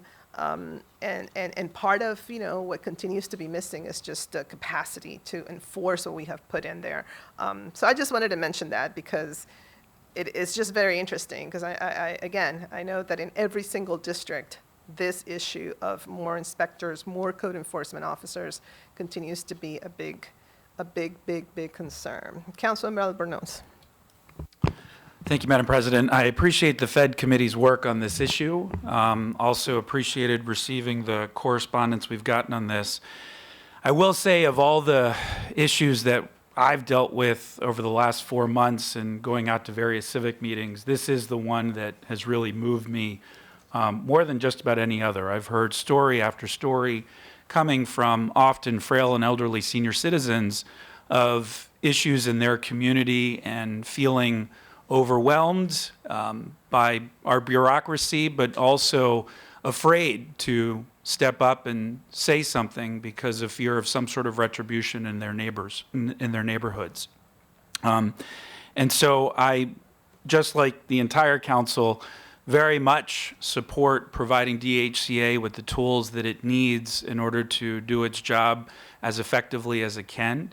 But I also am sensitive to the burden that this will place on those that will have to absorb those fees, and do believe it's reasonable for us to defer on some level the implementation so that there can be a time to ramp up and that those organizations will be in a better position to absorb those fees.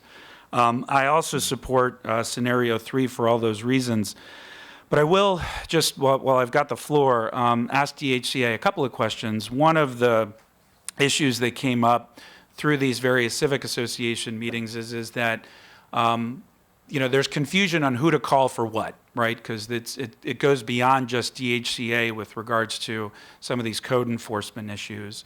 And 311 is an excellent tool, but from many stories that I've heard, 311 operators are not always referring to the correct location, and so there's a game of telephone that's often played and people get frustrated. So if you could talk a little bit about the coordination between the other agencies that have jurisdiction and how this measure will assist in that coordination, that would be helpful. That's the first question. The second question I have is, we also heard that when somebody is able to come out to see when there is an issue in someone's neighborhood, oftentimes the inspectors are coming during the day, Monday through Friday, sometime between 9 and 5, when the issue is not occurring. The cars aren't parked. The noise is not at the level that people have reported. And so I hope as we add code enforcement officials that we consider, as we did in the Recreation Department, adding a shift differential so that some people are working in those afternoon and early evening hours and on the weekends so that they can physically see when there is an issue and when they are called and when they are able to make it out. So if you could respond to that as well, whether there is feasibility in adding that kind of shift differential. Sure, and thank you for your support and your questions. DHCA works with a number of different agencies in terms of code enforcement, one of which is DPS, the other is solid waste. But if you're asking for where should they should call MC 311. And what we've done over the last quarter is kind of clean up how we interact with 311, how quickly do we respond, and making sure that we get to all those calls as quickly as we can. So in the third quarter of FY19, I believe DHCA was second in the county in its success rate at 98%. That compares year over year. I think we are normally around 85 to 87%. And we increased code enforcement by, I think, 13 to 15 percentage points, but there's still work to be done, and there does need to be increased coordination. One thing that we do with a number of our programs with MC 311, and we're blessed to have them one floor below us, is for licensing, whenever there is some sort of an issue or whenever there's a change in protocol, we go to the MC 311 managers and we make sure that they're trained, we make sure that their staff is trained, and we also do that with code enforcement. But what I think you're bringing up is that there needs to be more of that. There needs to be more of that coordination, and we can certainly do that. In terms of the shift differentials, I'm not sure how that would work, but we'll certainly look into that. What I can say is that for some of those traffic issues, which we see when we are looking to approve accessory units, we do go out there in the morning and we do go out there at night to be able to observe those issues.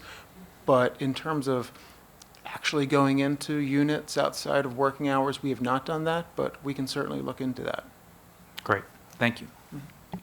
I would like to add that actually a while back, as we were experiencing some very difficult issues that involved different agencies in a particular neighborhood in my district, I proposed the creation of these multi-agency teams, which was then we went ahead and passed legislation so that that could be actually part of our legislative process. It might be a great idea for the Fed committee to have a follow-up on how we're doing this now that we have a new administration. The regional services directors were very much involved in identifying where there might be some chronic issues that required the multi-agency team. So it wasn't just DHCA, but then you may have the police department, you may have DPS. And it was worked very effectively. As a matter of fact, the NACO awarded the county for this initiative, and that speaks to this issue. But we need to make sure that our constituents understand that this is available, and we need to make sure that we're all on the same page of how we can then request it when it becomes, such a chronic situation. But it really helped a lot in this particular area of my district. It was in the Wheaton area, and I know it has also been, used in other parts of the county as well. So that does exist, and we've received awards, and therefore, we should make sure that we know how it's being implemented at this point in time. Councilmember Reamer. Good idea. I think we should return to that and just get an update on that. I think, Linda, that would be in your bucket or as Fed housing staff, but With community partnerships. With We'll community get the regional partnerships. centers and all the code enforcement folks together. good, because it did come up a lot. I know one of the residents who testified, Janet Johnson, I said that we created these multi-district teams, not multi-departmental teams, and she said, well, that stops across Connecticut Avenue from where I live. And I thought, like, how could, really? So it would be great to get a check-in on there and see maybe there's some lessons learned that we can build on. And generally, I'm pleased with this recommendation. I should offer the disclaimer that my wife and I own rental, 2 units in a condo complex. And so I don't think I have a different interest here than any other person in Montgomery County. But it does give me a little bit of a perspective. So I don't think I need to recuse myself from the vote, but I should say this publicly. But it did inform me actually a little bit as far as this issue is concerned, because I know, like, when I had to apply, I had to get a license, and then I had to pay an amount of money to get the license, and it wasn't that much money, frankly. It was $45. I think that's the current fee. That's the annual fee. Is that right, Director Getzinger? I think something like that, or maybe Linda, you've been so immersed here. 59. See, I don't even remember exactly. And because when you're dealing with, a rental unit, you've got all kinds of numbers that are flying all over the place. And so $5 or $10, in an annual budget for supporting the unit in order to get the benefit of, I hope, what will become a better addressed rental market in neighborhoods. I think there'll be more public support for rental housing generally when we really fulfill our code enforcement policies and when we're responsive to people. And I think certainly as residents, we should all want for all houses and all neighborhoods, what would we want if we were the neighbor? So I think it's a good proposal. We did hear AOBA. AOBA raised a lot of concern about an increase in fees, in a short notice. And so given that the real thrust here was to focus on the non-multifamily housing, I think it makes sense for the fee to also apply, the additional increase to apply to the non-multifamily housing. So that seems appropriate to me. I did want to ask a question, though, about the existing fee increase and whether, what would be the implications of waiting until January to phase that in, which we heard about a little bit. Did you have a chance to explore that, Linda? Well, the licensing is done in July, so whatever, I mean, it's a once-a-year licensing. Department can speak to that, but, so they need to be in place for July. I think that going forward, Okay. it's helpful to understand that in future years, it would be helpful for people to understand what the projection of the fund looks like and whether there's any likelihood that there would be an increase and give them notice. But I think for this year, you would need to implement the increases in July. Okay. Well, I think we've been responsive here across a range of perspectives, so I don't know that we may make any additional changes if we were to do scenario 3. I think it is it's a targeted approach. It's possible that fund balance is going to be too low, and we'll be back here talking a little bit about it later, or maybe it won't be. We'll just find out. Thank you. Councilmember Glass. Thank you, Madam President. I, too, just at the offset, want to express my support for scenario 3, and piggybacking off the comments that Councilmember Albernaz voiced. I think he and I are probably attending too many of these meetings together. So we are of like mind in this regard, that the need is real, the demand is real, and scenario 3 comforts me by the fact that we'll have more inspectors, and also the commitment that DHCA has expressed for being flexible in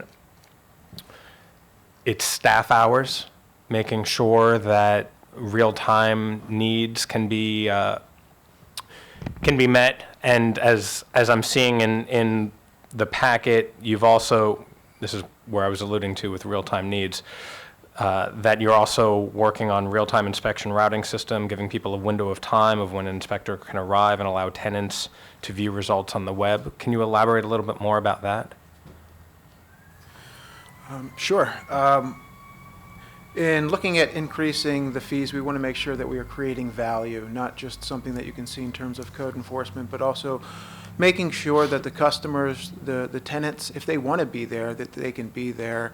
And as Linda stated earlier, it's just not feasible to be able to take off an entire day of work, or maybe even a half a day, and then you miss them. I mean, I don't know how many times I've taken off for the cable company to show up, and they don't even show up that day. And so what we need to do is we need to better communicate where we are and the window in which we will be there. And so we would create an IT system that would kind of show them where they are on that particular inspector's schedule and the time frame of when to expect when we would be there. And so if you can shorten that window from an entire day to 4 hours to maybe 2 hours, I think you're doing a great job. And I think you'll see more tenant participation, which is exactly what we want to do. I appreciate the way you framed that, because I think that's important to note, that fees might be increasing, but so is the responsiveness. And for lack of a better term, the connectivity, the interface that residents or landlords might have with the agency. And thank you for moving that forward. Thanks. Councilmember Rice. Well, thank you very much, Madam President. So I just had a couple questions to make sure that I'm understanding this correctly. So Linda, the way this is working, all 3 positions are funded via the increase, and you don't have any of those coming out of the fund balance, or there's one coming out of the fund balance? With scenario 3, I'm sorry. Scenario 3 has fee increases. It's not separated that like one's coming out of existing fund balance, because when you change the fees, you change the whole waterfall through the whole calculation. I understand. So this would fund the 3 inspectors, and the estimate is you would have a fund balance of 275. Okay. Okay. So is there a scenario that involves funding one from the fund balance and then doing a fee structure for the remaining two? I mean, is that a scenario? So, And would it make a viable difference is really what I'm at, is more so. I mean, well, I think what you have to ask is what's your comfort level at a fund balance, right? So it's not so much, because however you change the fees, it just changes the whole scenario. So if you were comfortable with having only $50,000 in projected fund balance, you could fund 3 more inspectors in the executive's increase only. Right. Right? But the fund is supposed to sustain all the costs, and as mentioned, one source of revenue is a little volatile, and so you could end up in a deficit in the fund in the current year, and most certainly you would end up having to raise fees in the following year because the costs around your program will increase by some percentage. So there's 2 reasons to have fund balance in these funds, these types of funds.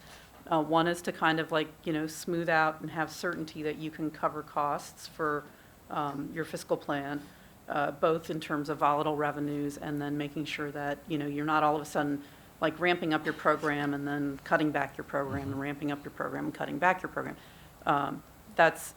So in these scenarios, I think your question is responded to sort of how low are you willing to have your fund balance? That assumes it's all in fees. Councilmember Friedson added a different component to that, which would be what would happen if you just made a decision you wanted to fund not through the fees, but through the general fund, which was a different point.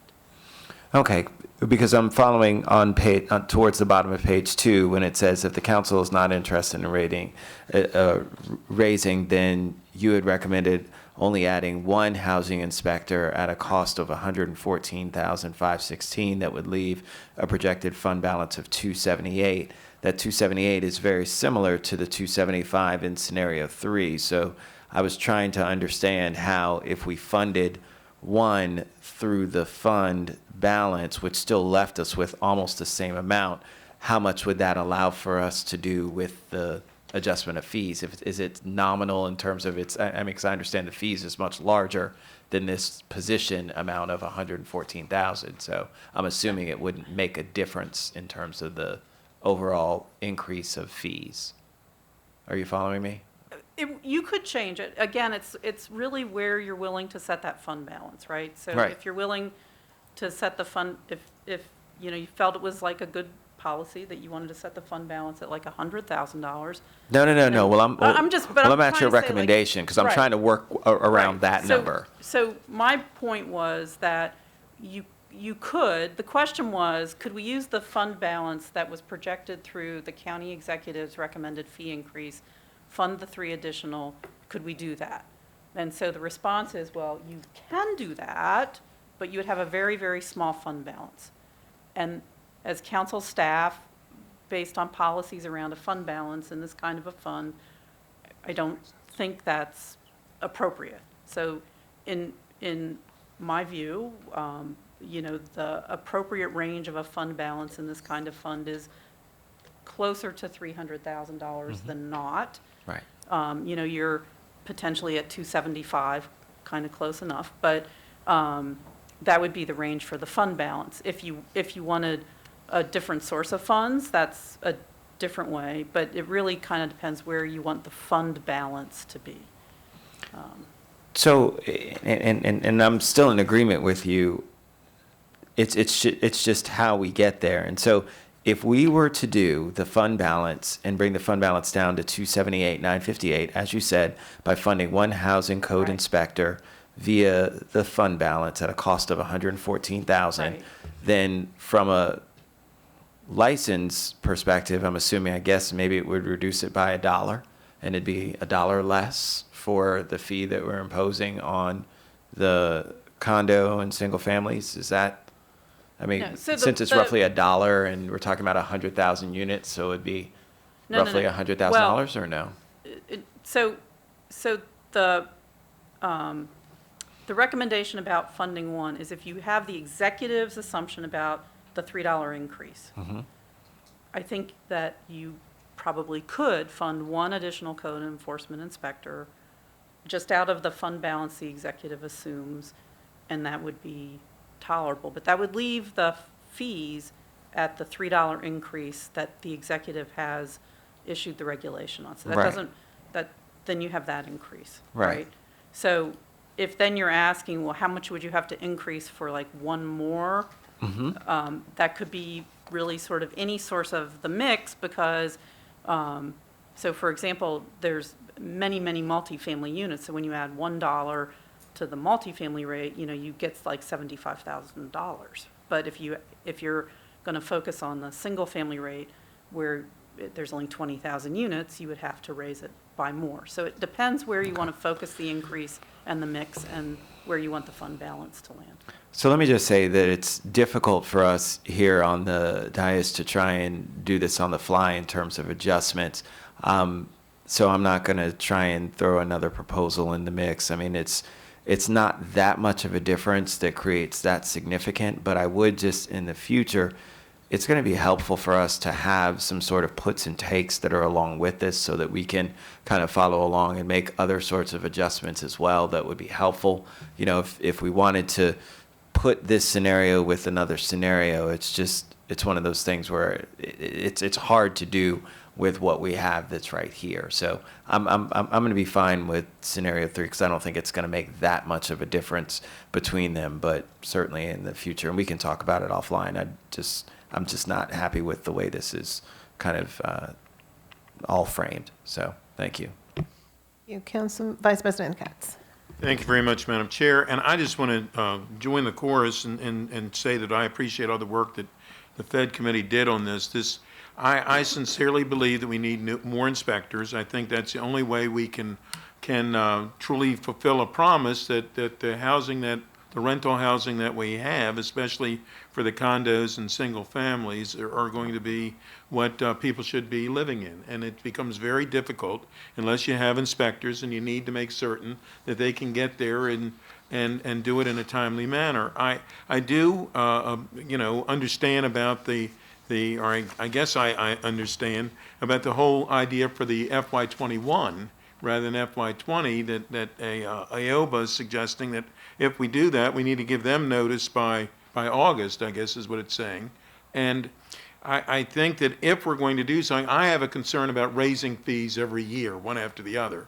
And candidly, we probably could not even hire people by August to know how much of a difference they would be making for FY20. Am I right on that? If for additional inspectors, how fast could we hire inspectors? So you should have them by the second quarter of the fiscal year if all goes well. And in this case, because DHCA, I believe, has recently hired some inspectors, hopefully their hiring process will go more quickly than some of the really big slowdowns you've seen throughout many departments. So they should be on by, they're budgeted to be on by October. But by October, we wouldn't be able to tell them for FY21 by August. I mean, we wouldn't be hiring people to know how much of a difference the 3 people would be making. Well, there's sort of 2 pieces to this. So, Okay. So one is when we take scenario 3 and we work through it. Which I'm in favor right, of. In a multi-year plan, then you would see, based on certain assumptions of how much you expect your costs to rise, how many more units you expect to come online, so your revenues change. You could then see the fund balance out through the 6 years. And if you saw that in fiscal 21, and again, I haven't done all this, but if you saw in fiscal 21 that the fund balance became very, very low, then you might know really right away that it's likely you need to raise fees by, I'll just say like $1, right, for the coming year. That's different than do you need to raise fees because you want to enhance your program more, right? So the analysis of looking at when do you need to raise fees to cover your costs is based on the sustaining the program that's approved, as opposed to even if you needed to bring on additional staff. So, and I didn't understand that then. So what is being said, I think, is that if we decided that we needed additional money for FY21, not FY20, but FY21, that the reason we would be doing it is not to get additional inspectors, but to make certain that our fund balance was what it should be? Correct. Well, then again, it becomes a difficult thing, because if the IOBA needs by August, then that becomes a concern. But and I think it's fair. I mean, if their leases are in different ways, so this doesn't directly affect IOBA, I guess. But anyhow, I'm in favor of scenario 3, and then I guess we have to figure out where we'll go from there. But right now, it's difficult just to even figure FY20, much less FY21, and that's why that 2-year budgeting might be a great help in the future. Thank you. All right, so we do have a proposal here from Councilmember Joanda, seconded by Councilmember Reamer, to accept scenario 3. All those in favor, please raise your hand. That'll be Councilmember Albornoz, Councilmember Rice, Councilmember Katz, Councilmember Glass, Joanda, Reamer, and Navarro. All those opposed? Councilmember Friedson. Okay. Ms. McMillan, we have some additional issues, is that right? To go over? Would you just go through the rest of the packet, Linda? That'd be great. Thanks. So this was obviously like a major point of discussion, as it just was. The second item that was discussed by the committee and is listed in your original packet, not in the addendum, is that there's a substantial increase in the budget for tenant advocacy services that are provided through the Renters Alliance, and the committee has agreed to the executive's recommended funding, but has asked for a session which has been scheduled to be prior to July 1st, and to bring in the other organizations as well that do tenant advocacy, so that there can be a discussion about outcomes and collaboration and coordination, and everybody's very supportive of making sure that tenants have more support.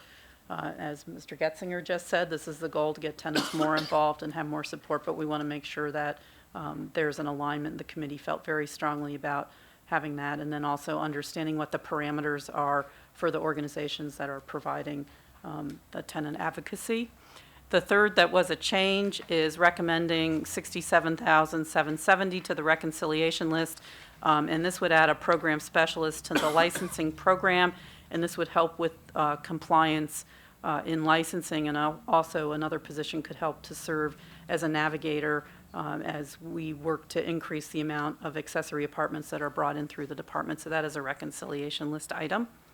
The base of the budget funds 2 positions to assist with the moderately priced dwelling unit program, and this is in response to the council's changes last year to this program, which the goal is to make sure that DHCA can be involved with developers earlier on, because they can use floor area as opposed to just bedroom counts.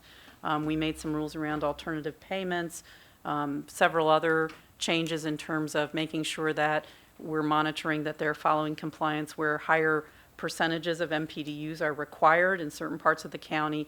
And so this will help all the way through that, all the way through resales, monitoring resales. And so there are 2 positions that are funded there. There was discussion about the weatherization program that's funded through the Pepco Exelon settlement, which is actually in a different fund. It's not an appropriation, but there was a lot of discussion about that. And the committee has asked staff to follow up with MCPS, and this relates to conversations I've had with Mr. Rice about whether there's opportunities for students in the vocational and construction trades to perhaps assist with the renovations that are going on through this particular program. There are 2 vacant code inspector positions that will be filled, so when you see a complement for DHCA this year, they'll all be able to be filled, which will be terrific. Federal funding for the Community Development Block Grant, the home, and the ESG federal funding is about $8.9 million. This helps to fund several important affordable housing efforts within the county, but also provides grants to certain nonprofits, and there's detail in your packet about how that funding is being distributed. Last, I would just say that the budget includes $172,960 for the non-merit deputy director position. Part of it is charged to the Housing Initiative Fund. Part of it is charged to the general fund. And the committee approved the funding because the bill had been approved, but the committee did not discuss the actual executive regulation that has the position description, and so they agreed that they would have to return to that. There's a new tenant advocate position in the department, and that person has legal expertise. They're a lawyer, and so the committee discussed how important that is, especially for helping people who call the department specific to evictions or to fees that have been charged, that they need to understand what the legal requirements are. And I think that that really kind of wraps up the main parts of the budget. A significant portion of the $58 million that shows in the operating budget money is actually the operating side of the Housing Initiative Fund. I would just say that was part of your budget consent calendar, but in that budget consent calendar, the council did agree with the recommendation to add $5 million on the capital side of the Housing Initiative Fund for affordable housing acquisition and preservation. So I just thought I would add that since that was done through consent calendar.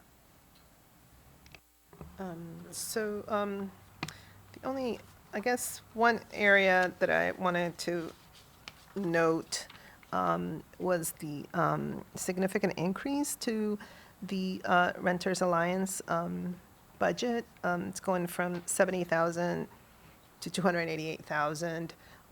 And I want to make sure that, especially as they increase their work in terms of the activities they have, that they have staff that is culturally competent and linguistically proficient. I don't know much. I mean, this is a significant increase. And I know that we will be having some sessions to hear from other groups that provide these type of support. But that really kind of jumped out at me as a significant increase. I know that we have a lot of needs, and so I understand that. But I would like to have some, just information also in terms of their capacity and also the staffing, given that we do have quite a big proportion of our renters who are, might need some language capacity support, culturally proficient support, et cetera. And so that just information that I would like to have. Councilmember Jawando. Thank you, Council President, and I'm looking forward to that discussion, and it was one that we had in committee a little bit and talked about after, but as you mentioned, there's great need for our renters. I just wanted to call out the program specialist and the compliance in the navigator position is just very important, among many important things on our growing reconciliation list. But as we're moving towards ADUs and even just expanding the capacity of DHCA holistically, I think we want to encourage good behavior, and we want to help people know how to do things the right way. And I think a barrier for some people is just the fear of the unknown. And so I think this is a business-friendly and consumer-friendly position. And that's why it was 3-0 on the committee, in that you want to increase the housing stock, you want to encourage people to become landlords, but you also want to make sure they're doing it the right way that protects people and it's safe and they know how to comply with the law. So I think that's an important position. And I should have known, my good friend Councilmember Rice has previously brought up the construction, trade, and vocational, which you were not in this committee when we brought it up, but that was the first thing I said. And that if we're not doing that, we should be doing that, and making sure we're leveraging and connecting the dots, like Councilmember Albanese often says too, the partnerships. So I wanted to call out those two things, and thank you again for the great packet. Councilmember Reamer. Thanks. I wanted to ask for Director Getzinger to just explain a bit why the recommendation is, rather than an increase in tenant advocacy for several organizations, or why is the money directed specifically to the Renters Alliance? Well, they certainly have a track record, but I think, as I stated in the earlier committee meeting, this is just the beginning of tenant advocacy work and tenant rights. I just wanted to refresh that point. We just had our departmental performance meeting with the CAO, and so we were asked to choose 3 priorities that fit with the CE's priorities, and so it was preserving and producing affordable housing at all income ranges, because we do have both an affordable and a housing crisis. and the other two were code enforcement and tenant rights. And so as we're talking about tenant rights and making sure that folks not only have a decent place to live and stay and thrive, but also they can stay there, that there aren't issues, that if there are issues with landlords, we have different resources. And I assume that we're going to need more. I assume that we're going to need to work with more partners. And that's what we're looking forward to being able to do. But I think that this is the baseline of what we want to start. We just had the evictions OLO study report, and we know that there's a lot of work that we need to do, and that's one area. But tenant rights and tenant advocacy in general, that's something that we need to do, and that is one of the department's priorities and a priority of the county executive. Right, thanks. No, I understand that it's an important topic here. I guess my question is why this group rather than, why a large increase here rather than several increases that are together perhaps the same amount of money, but with other organizations. CASA, I know, does tenant advocacy. Linda, what are the other groups that their department supports that do tenant advocacy? Sure, we work with, I don't know if MHP necessarily does tenant advocacy, but they certainly work and they do educational and other types of housing services. Obviously, CASA is there. Rebuilding Together provides a number of different Does AIM provide tenant services to you, to the department, under contract? No, not under contract. Because to me that's interesting because the best conversations I've had about trying to really change circumstances for tenants in very difficult circumstances have been with AIM in the Long Branch area. They've brought me in and they have often, they seem to have a very strong presence in the grassroots of the tenant world. There's no conversation there? We've worked with AIM in the past. We do not have a contractual relationship with them. I began acting in December, and you're doing a fine job, I want you to know. And if I could redo some things, I would have had some meetings with some of our housing counselors. We met with two counseling agencies that work on the homeownership side, and I challenged them, and they came back, and there was different rental capacities that they have, financial literacy, being able to work with the community and being out there. I would have liked to have been able to do that. I would have liked to have been able to bring more recommendations forward. I expect that there'll be more recommendations in the future, but for now, this is what I had. This is what I could work with. But I think that this is a good start. This is a good first step, and there is plenty of more work that we need to do. So we will return to the conversation when we take it back up in committee. Thank you. Thank you. Yeah, I was curious as to why this wasn't just put out for a competitive bid, given that there are other organizations who are providing it. It seems like a sole source type of contract.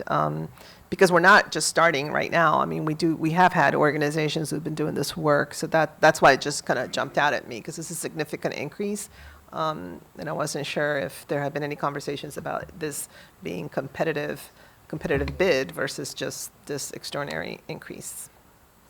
Councilmember Friedson. Yeah, I appreciate this conversation. I think it's a continuation of the conversation that we had at committee, which I think is a critical one, and I think it just speaks to how we make these decisions and what role we have and what the process is. And so I look forward to having the department come back and once the contract is executed to have a very clear understanding of what we're getting for the significant amount of taxpayer dollars that we are spending on this, and making sure that we're getting what we all recognize we need, which is to really ramp up these efforts. And I really appreciated the point that you made on your three priorities, and that the first one was talking about not just an affordable housing crisis, but a housing crisis. And we all know that affordable housing crises are part of housing crises, and housing crises create affordable housing crises. And so it's impossible to separate those two issues from each other, and so I'm glad that you didn't, and I'm glad that you aren't, and I appreciate the work that you're continuing to do, and I appreciate Ms. McMillan bringing up the $5 million that we added to the HIF earlier today, which I think was a significant move in the right direction to restore the funding to the current fiscal year levels and to carry on the work that was done by the prior council, frankly, of adding to the previous county executive's recommendation and making sure that we don't move backwards, but that we move forwards and continue the progress that we are attempting to make when it comes to affordable housing. And as I mentioned before, although I did vote against the fee increase, amended and otherwise, I think it's important, the navigator that Mr. Giwando mentioned, that we talked quite a bit about, and this was really I think the manifestation of the really robust conversations that we had as we discussed the ADU changes and the need to not only focus on enforcement on the back end, but make sure that we're proactively focused on how do we help people, as Mr. Giwando noted, do the right thing, who want to do the right thing, and particularly in an area of unsophisticated landlords and unsophisticated property owners, and to make sure that you don't have to hire a lawyer and experts to be able to provide housing. And we'll never get out of our housing challenges if we don't make it easier for ordinary people to rent out their homes. And we need to do that in every aspect, I think, of county government. So appreciate the work of the committee, appreciate the robust and thoughtful discussion that we had here. Even though I was on the other end of it, I'm glad we took it off consent and had a really good and thoughtful and robust discussion, and look forward to many more as the budget process unfolds. Councilmember Rice. Yes, so just very quickly, I wanted to echo, Council President, what you said about making sure that we have something that's much more sensitive to our immigrant community when it comes to the focus. Renters Alliance, to me, also is incredibly focused on down county, where we have a lot of inventory, but not very focused on the up county. I don't see their presence in our region as much, and looking at the thriving Germantown hub model and what's going on there when it comes to affordability and working with Crystal Townsend and others. I think there are some other models that certainly warrant us, and they have the connections. They're involved and engaged in the community there. And so I think that what the council president is referencing in terms of, if instead of taking this pool of money and giving it to one entity, really breaking it up into all the different ones that are doing work in our individualized communities that are so nuanced. They're very different. And so when you look at East County and the African immigrant community that's there, I have a large population of African Americans in the up county that are actually transplants from either Prince George's or from DC. And so it's a very different dynamic of where, yes, they're all black people, but they're coming from different and need different things. Some may need language translation for French, just as we have immigrants that may need translation for Spanish. So there's a whole bunch of different varied things that are going on in our communities. And so I would encourage you to also work with our community stakeholders who are at our community resource centers, because they are great at being able to tell you what's going on in our community. I trust Kathy Matthews, who's our Up-County Regional Services Center director, and can tell you about every single issue with every single apartment complex we have in the Up County. And so from that perspective, that's why there's this angst around Renters Alliance, who doesn't, while they do some good work, don't get me wrong, they're just not that well versed in terms of the entire county and all of the populations. And that's something that I think that we'll need, especially as we get into more code inspectors and have the code enforcement piece done. We'll need to have a very knowledgeable constituency who can work with these folks. So from that perspective, I think we may need to go back to the drawing board in terms of what this proposal lays out. Councilmember Albornoz. I'll be quick. Just wanted to associate myself with Councilmember Reamer's comments regarding action in Montgomery. They do tenant rights and some tenant organizing. However, they don't take direct government funding as a matter of policy. So they wouldn't be able to contract directly with the county. But I agree that they're an incredible organization doing incredible work. Councilmember Reamer. Well, that's very interesting. So the organization that I've had the best experience with doesn't take government funding. Somehow there's a lesson there. I'm not sure what it is. I wonder, is there an approach where the funding could be devoted? What's the funding structure? Why is it stipulated for the Renters Alliance, or is it for tenant advocacy and outside support?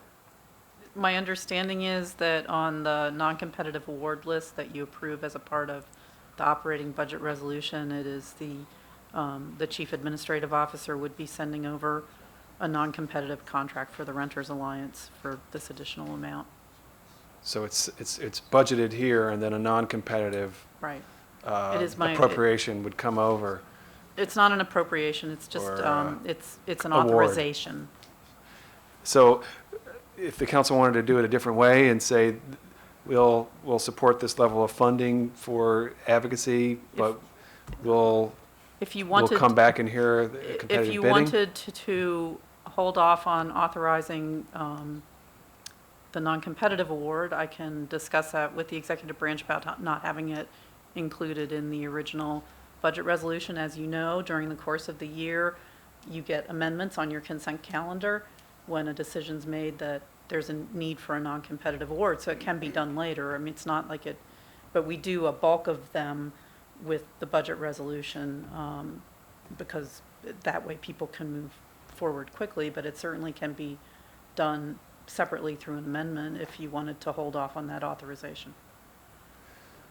Can you summarize that again? Okay. So if we wanted to make funding available. So the funding would be appropriated as an operating expense. You're describing what would happen if we you approve did it- the executive's right. recommendation. So there's two pieces here, right? So one is appropriating the additional dollars. That's one.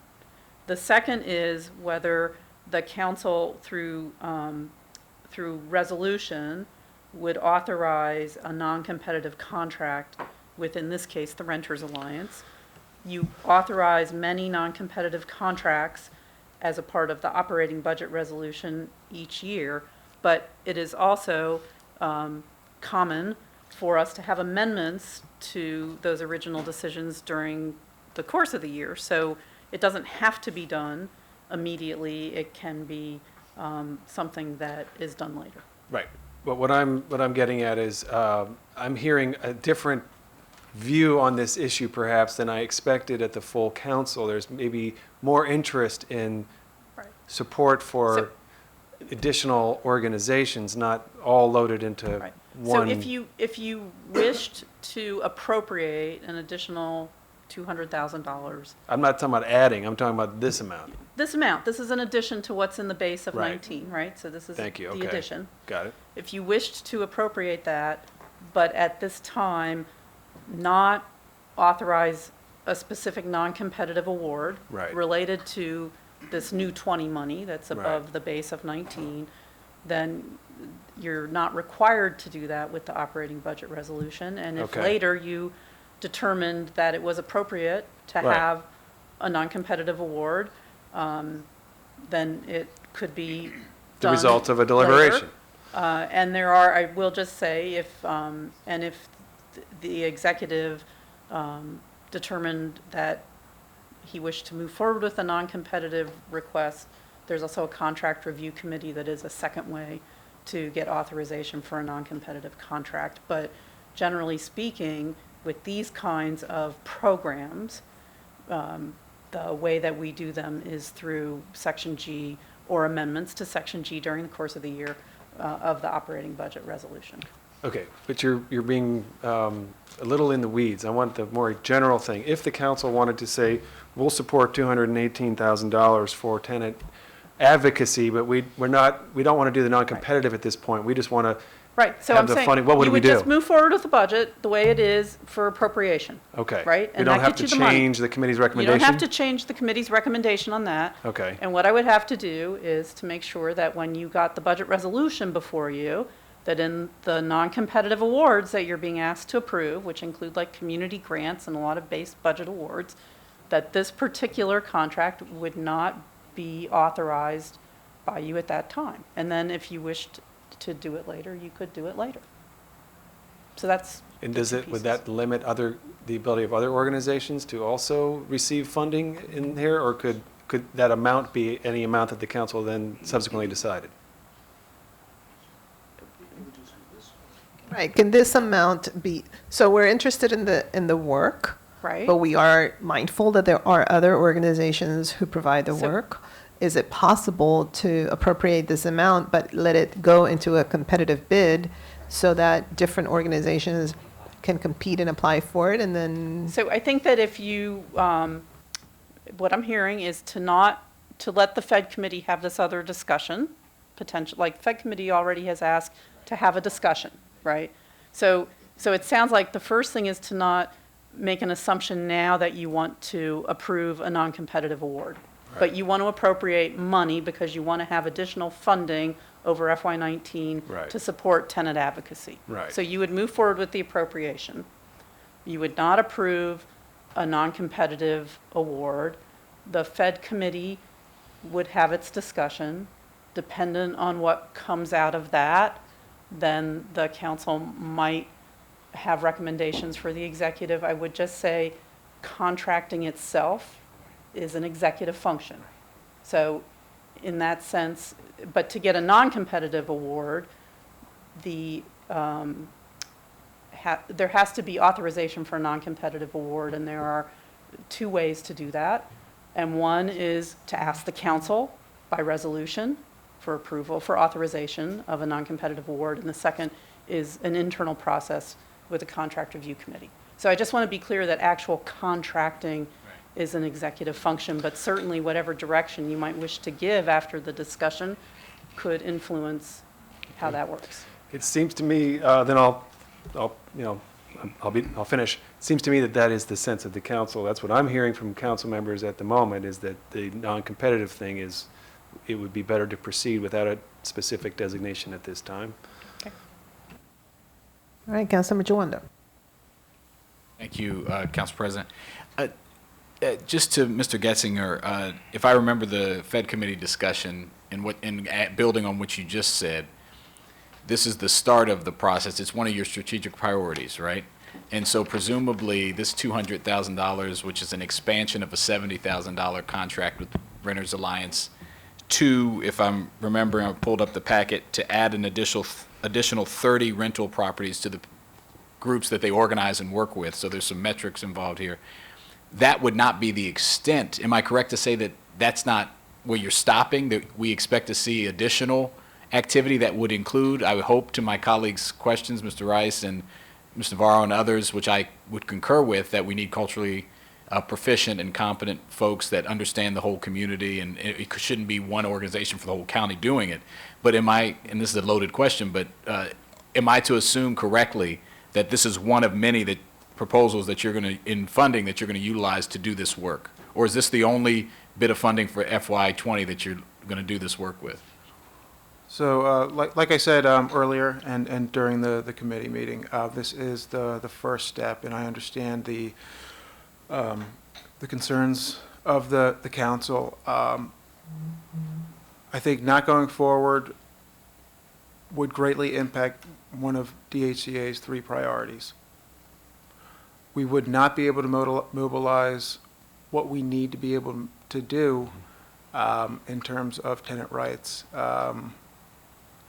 There are a number of properties that we know that we need to be down on the ground now. We already have the data that proves it. And I do believe that the Renters Alliance is ready to be able to do that. They're ready to go. And I think that there are a number of other organizations that we need to reach out to and work with to determine what other services do we need. And I mentioned financial literacy and other types of tenant advocacy to be able to support that core priority. Sure. So I do believe that. So you think this would impede that work? And that's my main concern. I'm not a huge fan of sole source contracts. I have seen the work of Renters Alliance. I think they're one of many organizations doing good work. I want work to continue. I don't want anything to be slowed down. I do want to add more and get other organizations in the mix. The Fed committee's agreed 3-0 to approve this expanded contract, but we said we want to have all these groups back before the committee to talk about the whole overall strategy. And it sounds like we're still going to do that. That would be my only concern, is if it slows down what you're going to do. I don't know how long lend to the process of contracting. If the executive wanted to move forward anyway, how long it would take him to do his committee review. I just want the work to happen, and we need more of it. This is $200,000 is a drop in the bucket for 1 year. We're going to have to come back next year and figure out a holistic strategy. So I'm less concerned about making this one-time investment to one organization and more concerned about the overall strategy. But if my colleagues feel strongly, we can talk about it. But that, I think we should consider if it's going to inhibit your ability to function this year. If what we're talking about is an RFP or some other means, we would be back at the table this year without having done anything because the process takes a year. That's unacceptable to me. So I would suggest that we just do what the committee initially recommended and go along with this, and then have that larger discussion. And my colleagues raised valid points, and we should do that, but let's get the work going. Can I just add that, wow, I mean, this raises some red flags for me, because we have to meet with so many organizations that come to us on a almost daily basis when we're here. And I am constantly having to tell organizations that, they have to go through the process and that we have a process and things of that nature. And so to hear that this is the first sort of foray into this, when we have organizations like, Casa de Maryland, who've been doing this for a very long time. Impact Silver Spring has done some of this work for a very long time. And so to somehow frame this as if, this is the first time that we're actually venturing into this territory, it's very concerning to me, because these organizations have been around for like more, 3 decades or so doing this work. So it may seem like not a lot of money, I understand that, but it's just bizarre because we are constantly asked to go through this vetting process. Anytime we try to provide funding, and I would have to channel my former colleague, Councilmember Leventhal, who was absolutely against sole sourcing, because we are put in that very difficult position of having to explain to other organizations, why it is that all of a sudden you have this amount of money that they could use. Because the issue is that, unless there are additional dollars for those other organizations, then if we give this to the Renters Alliance, which is wonderful and they are doing amazing work, they cannot go turn around and ask CASA to provide a particular type of capacity for them without additional resources for CASA. It just doesn't work that way. So I'm just a little bit confused about the process, given what we time and time again are asked to do vis-a-vis vetting and community grants and things of that nature. And to hear this characterized as the sort of beginning of this work, that's just not true. This has been happening for quite a while. So this is raising even more questions for me than originally. Councilmember Friedson. Yeah, I would just like to associate myself with the last point, that this is raising more red flags now than were raised before, and this raised a number of red flags for me originally in committee, which is, I think, partially what led to our robust conversation. And I think that there's 2 aspects of this. One is the question of, is a non-competitive bid appropriate here? And generally, sole sourcing, I've always thought, and in my previous role, was always reserved for emergencies. You have to sole source for a continuation of core government services, or for some type of proprietary issue. There's nobody else who does this work. I don't think either apply, as has been noted here. The second question to it is, A, do we competitively bid this or not? And then B, if we are competitively bidding it, what parameters are we using? And we really didn't get any information, or not much, for this, which is what led the committee to say, hey, before this money gets spent, we want to have an idea of where the money is going and what we're getting for it, and how we determine whether or not it's been invested wisely, efficiently, and appropriately. And I was very pleased to support that. But after the conversation here, I'm even more concerned, because the implication is you can't competitively bid any contract because it would take a year. You literally couldn't spend the money in the year that you bid it, because it takes a full year to competitively bid it. And then once, based on what I've heard, unless if you could correct me if I'm hearing you incorrectly, once you start the process, you either have to continue with an organization, or if you have to rebid it, if you have to competitively bid it again, then you would never be able to catch up in a process that would require a year. That timeline doesn't make any sense to me. I don't think it makes any sense to any rational level of appropriations or budgeting. So if you could explain that to me and explain how it would take a year to competitively bid and whether or not it would then work to ever competitively bid any government contracts in any circumstances. I would just like to say we've used a hybrid process, not with DHCA, but for example, with the legal services funding last year, the council appropriated an amount of funding. There was in essence, a grants process done by HHS. They issued a call for solicitations, but it was not a full request for proposals under the procurement rules, which is what takes, 6 to 9 to 12 months is a full request for proposal process. So what HHS did in conjunction with the Office of Management and Budget was to solicit proposals and to then have a committee that looked at those proposals and made a recommendation. The recommended awardees then did come over to the council for authorization as a non-competitive award so that it could move forward quickly. So I just want to say the department is correct if the requirement is for because the dollars here are high enough that if the requirement is for a full, request for proposal process, that does take a very long time. We have used a hybrid process to try to insert competition into a process that ends up with a non-competitive award, but it does insert competition into the process. So I think if you wanted to leave those options open, then the thing to do is to appropriate the funding now, but to not authorize the non-competitive award for the $218,000.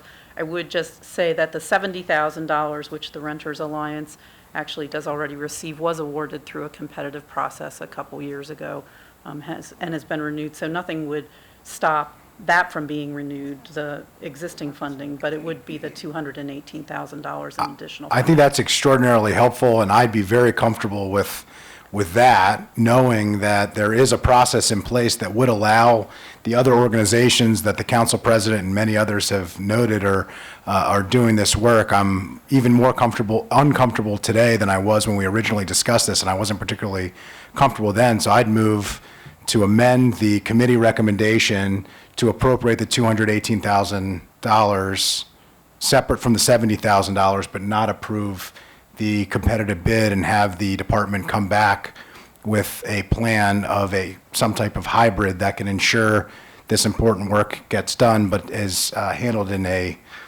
competitive fashion. Okay, wonderful. Really appreciate Ms. McMillan sharing that, because I think that's exactly what we were here struggling to figure out. I think that's what, I think last year, that was, part of the issue also is like, how do we actually solicit input from organizations that we may not even know about, which actually one of our awardees in legal services is somebody that was highest, who we had actually never awarded funding to before. So it did insert competition, but in a very abbreviated time frame that did have to end up with a non-competitive award, but it did insert this competition into it. Excellent.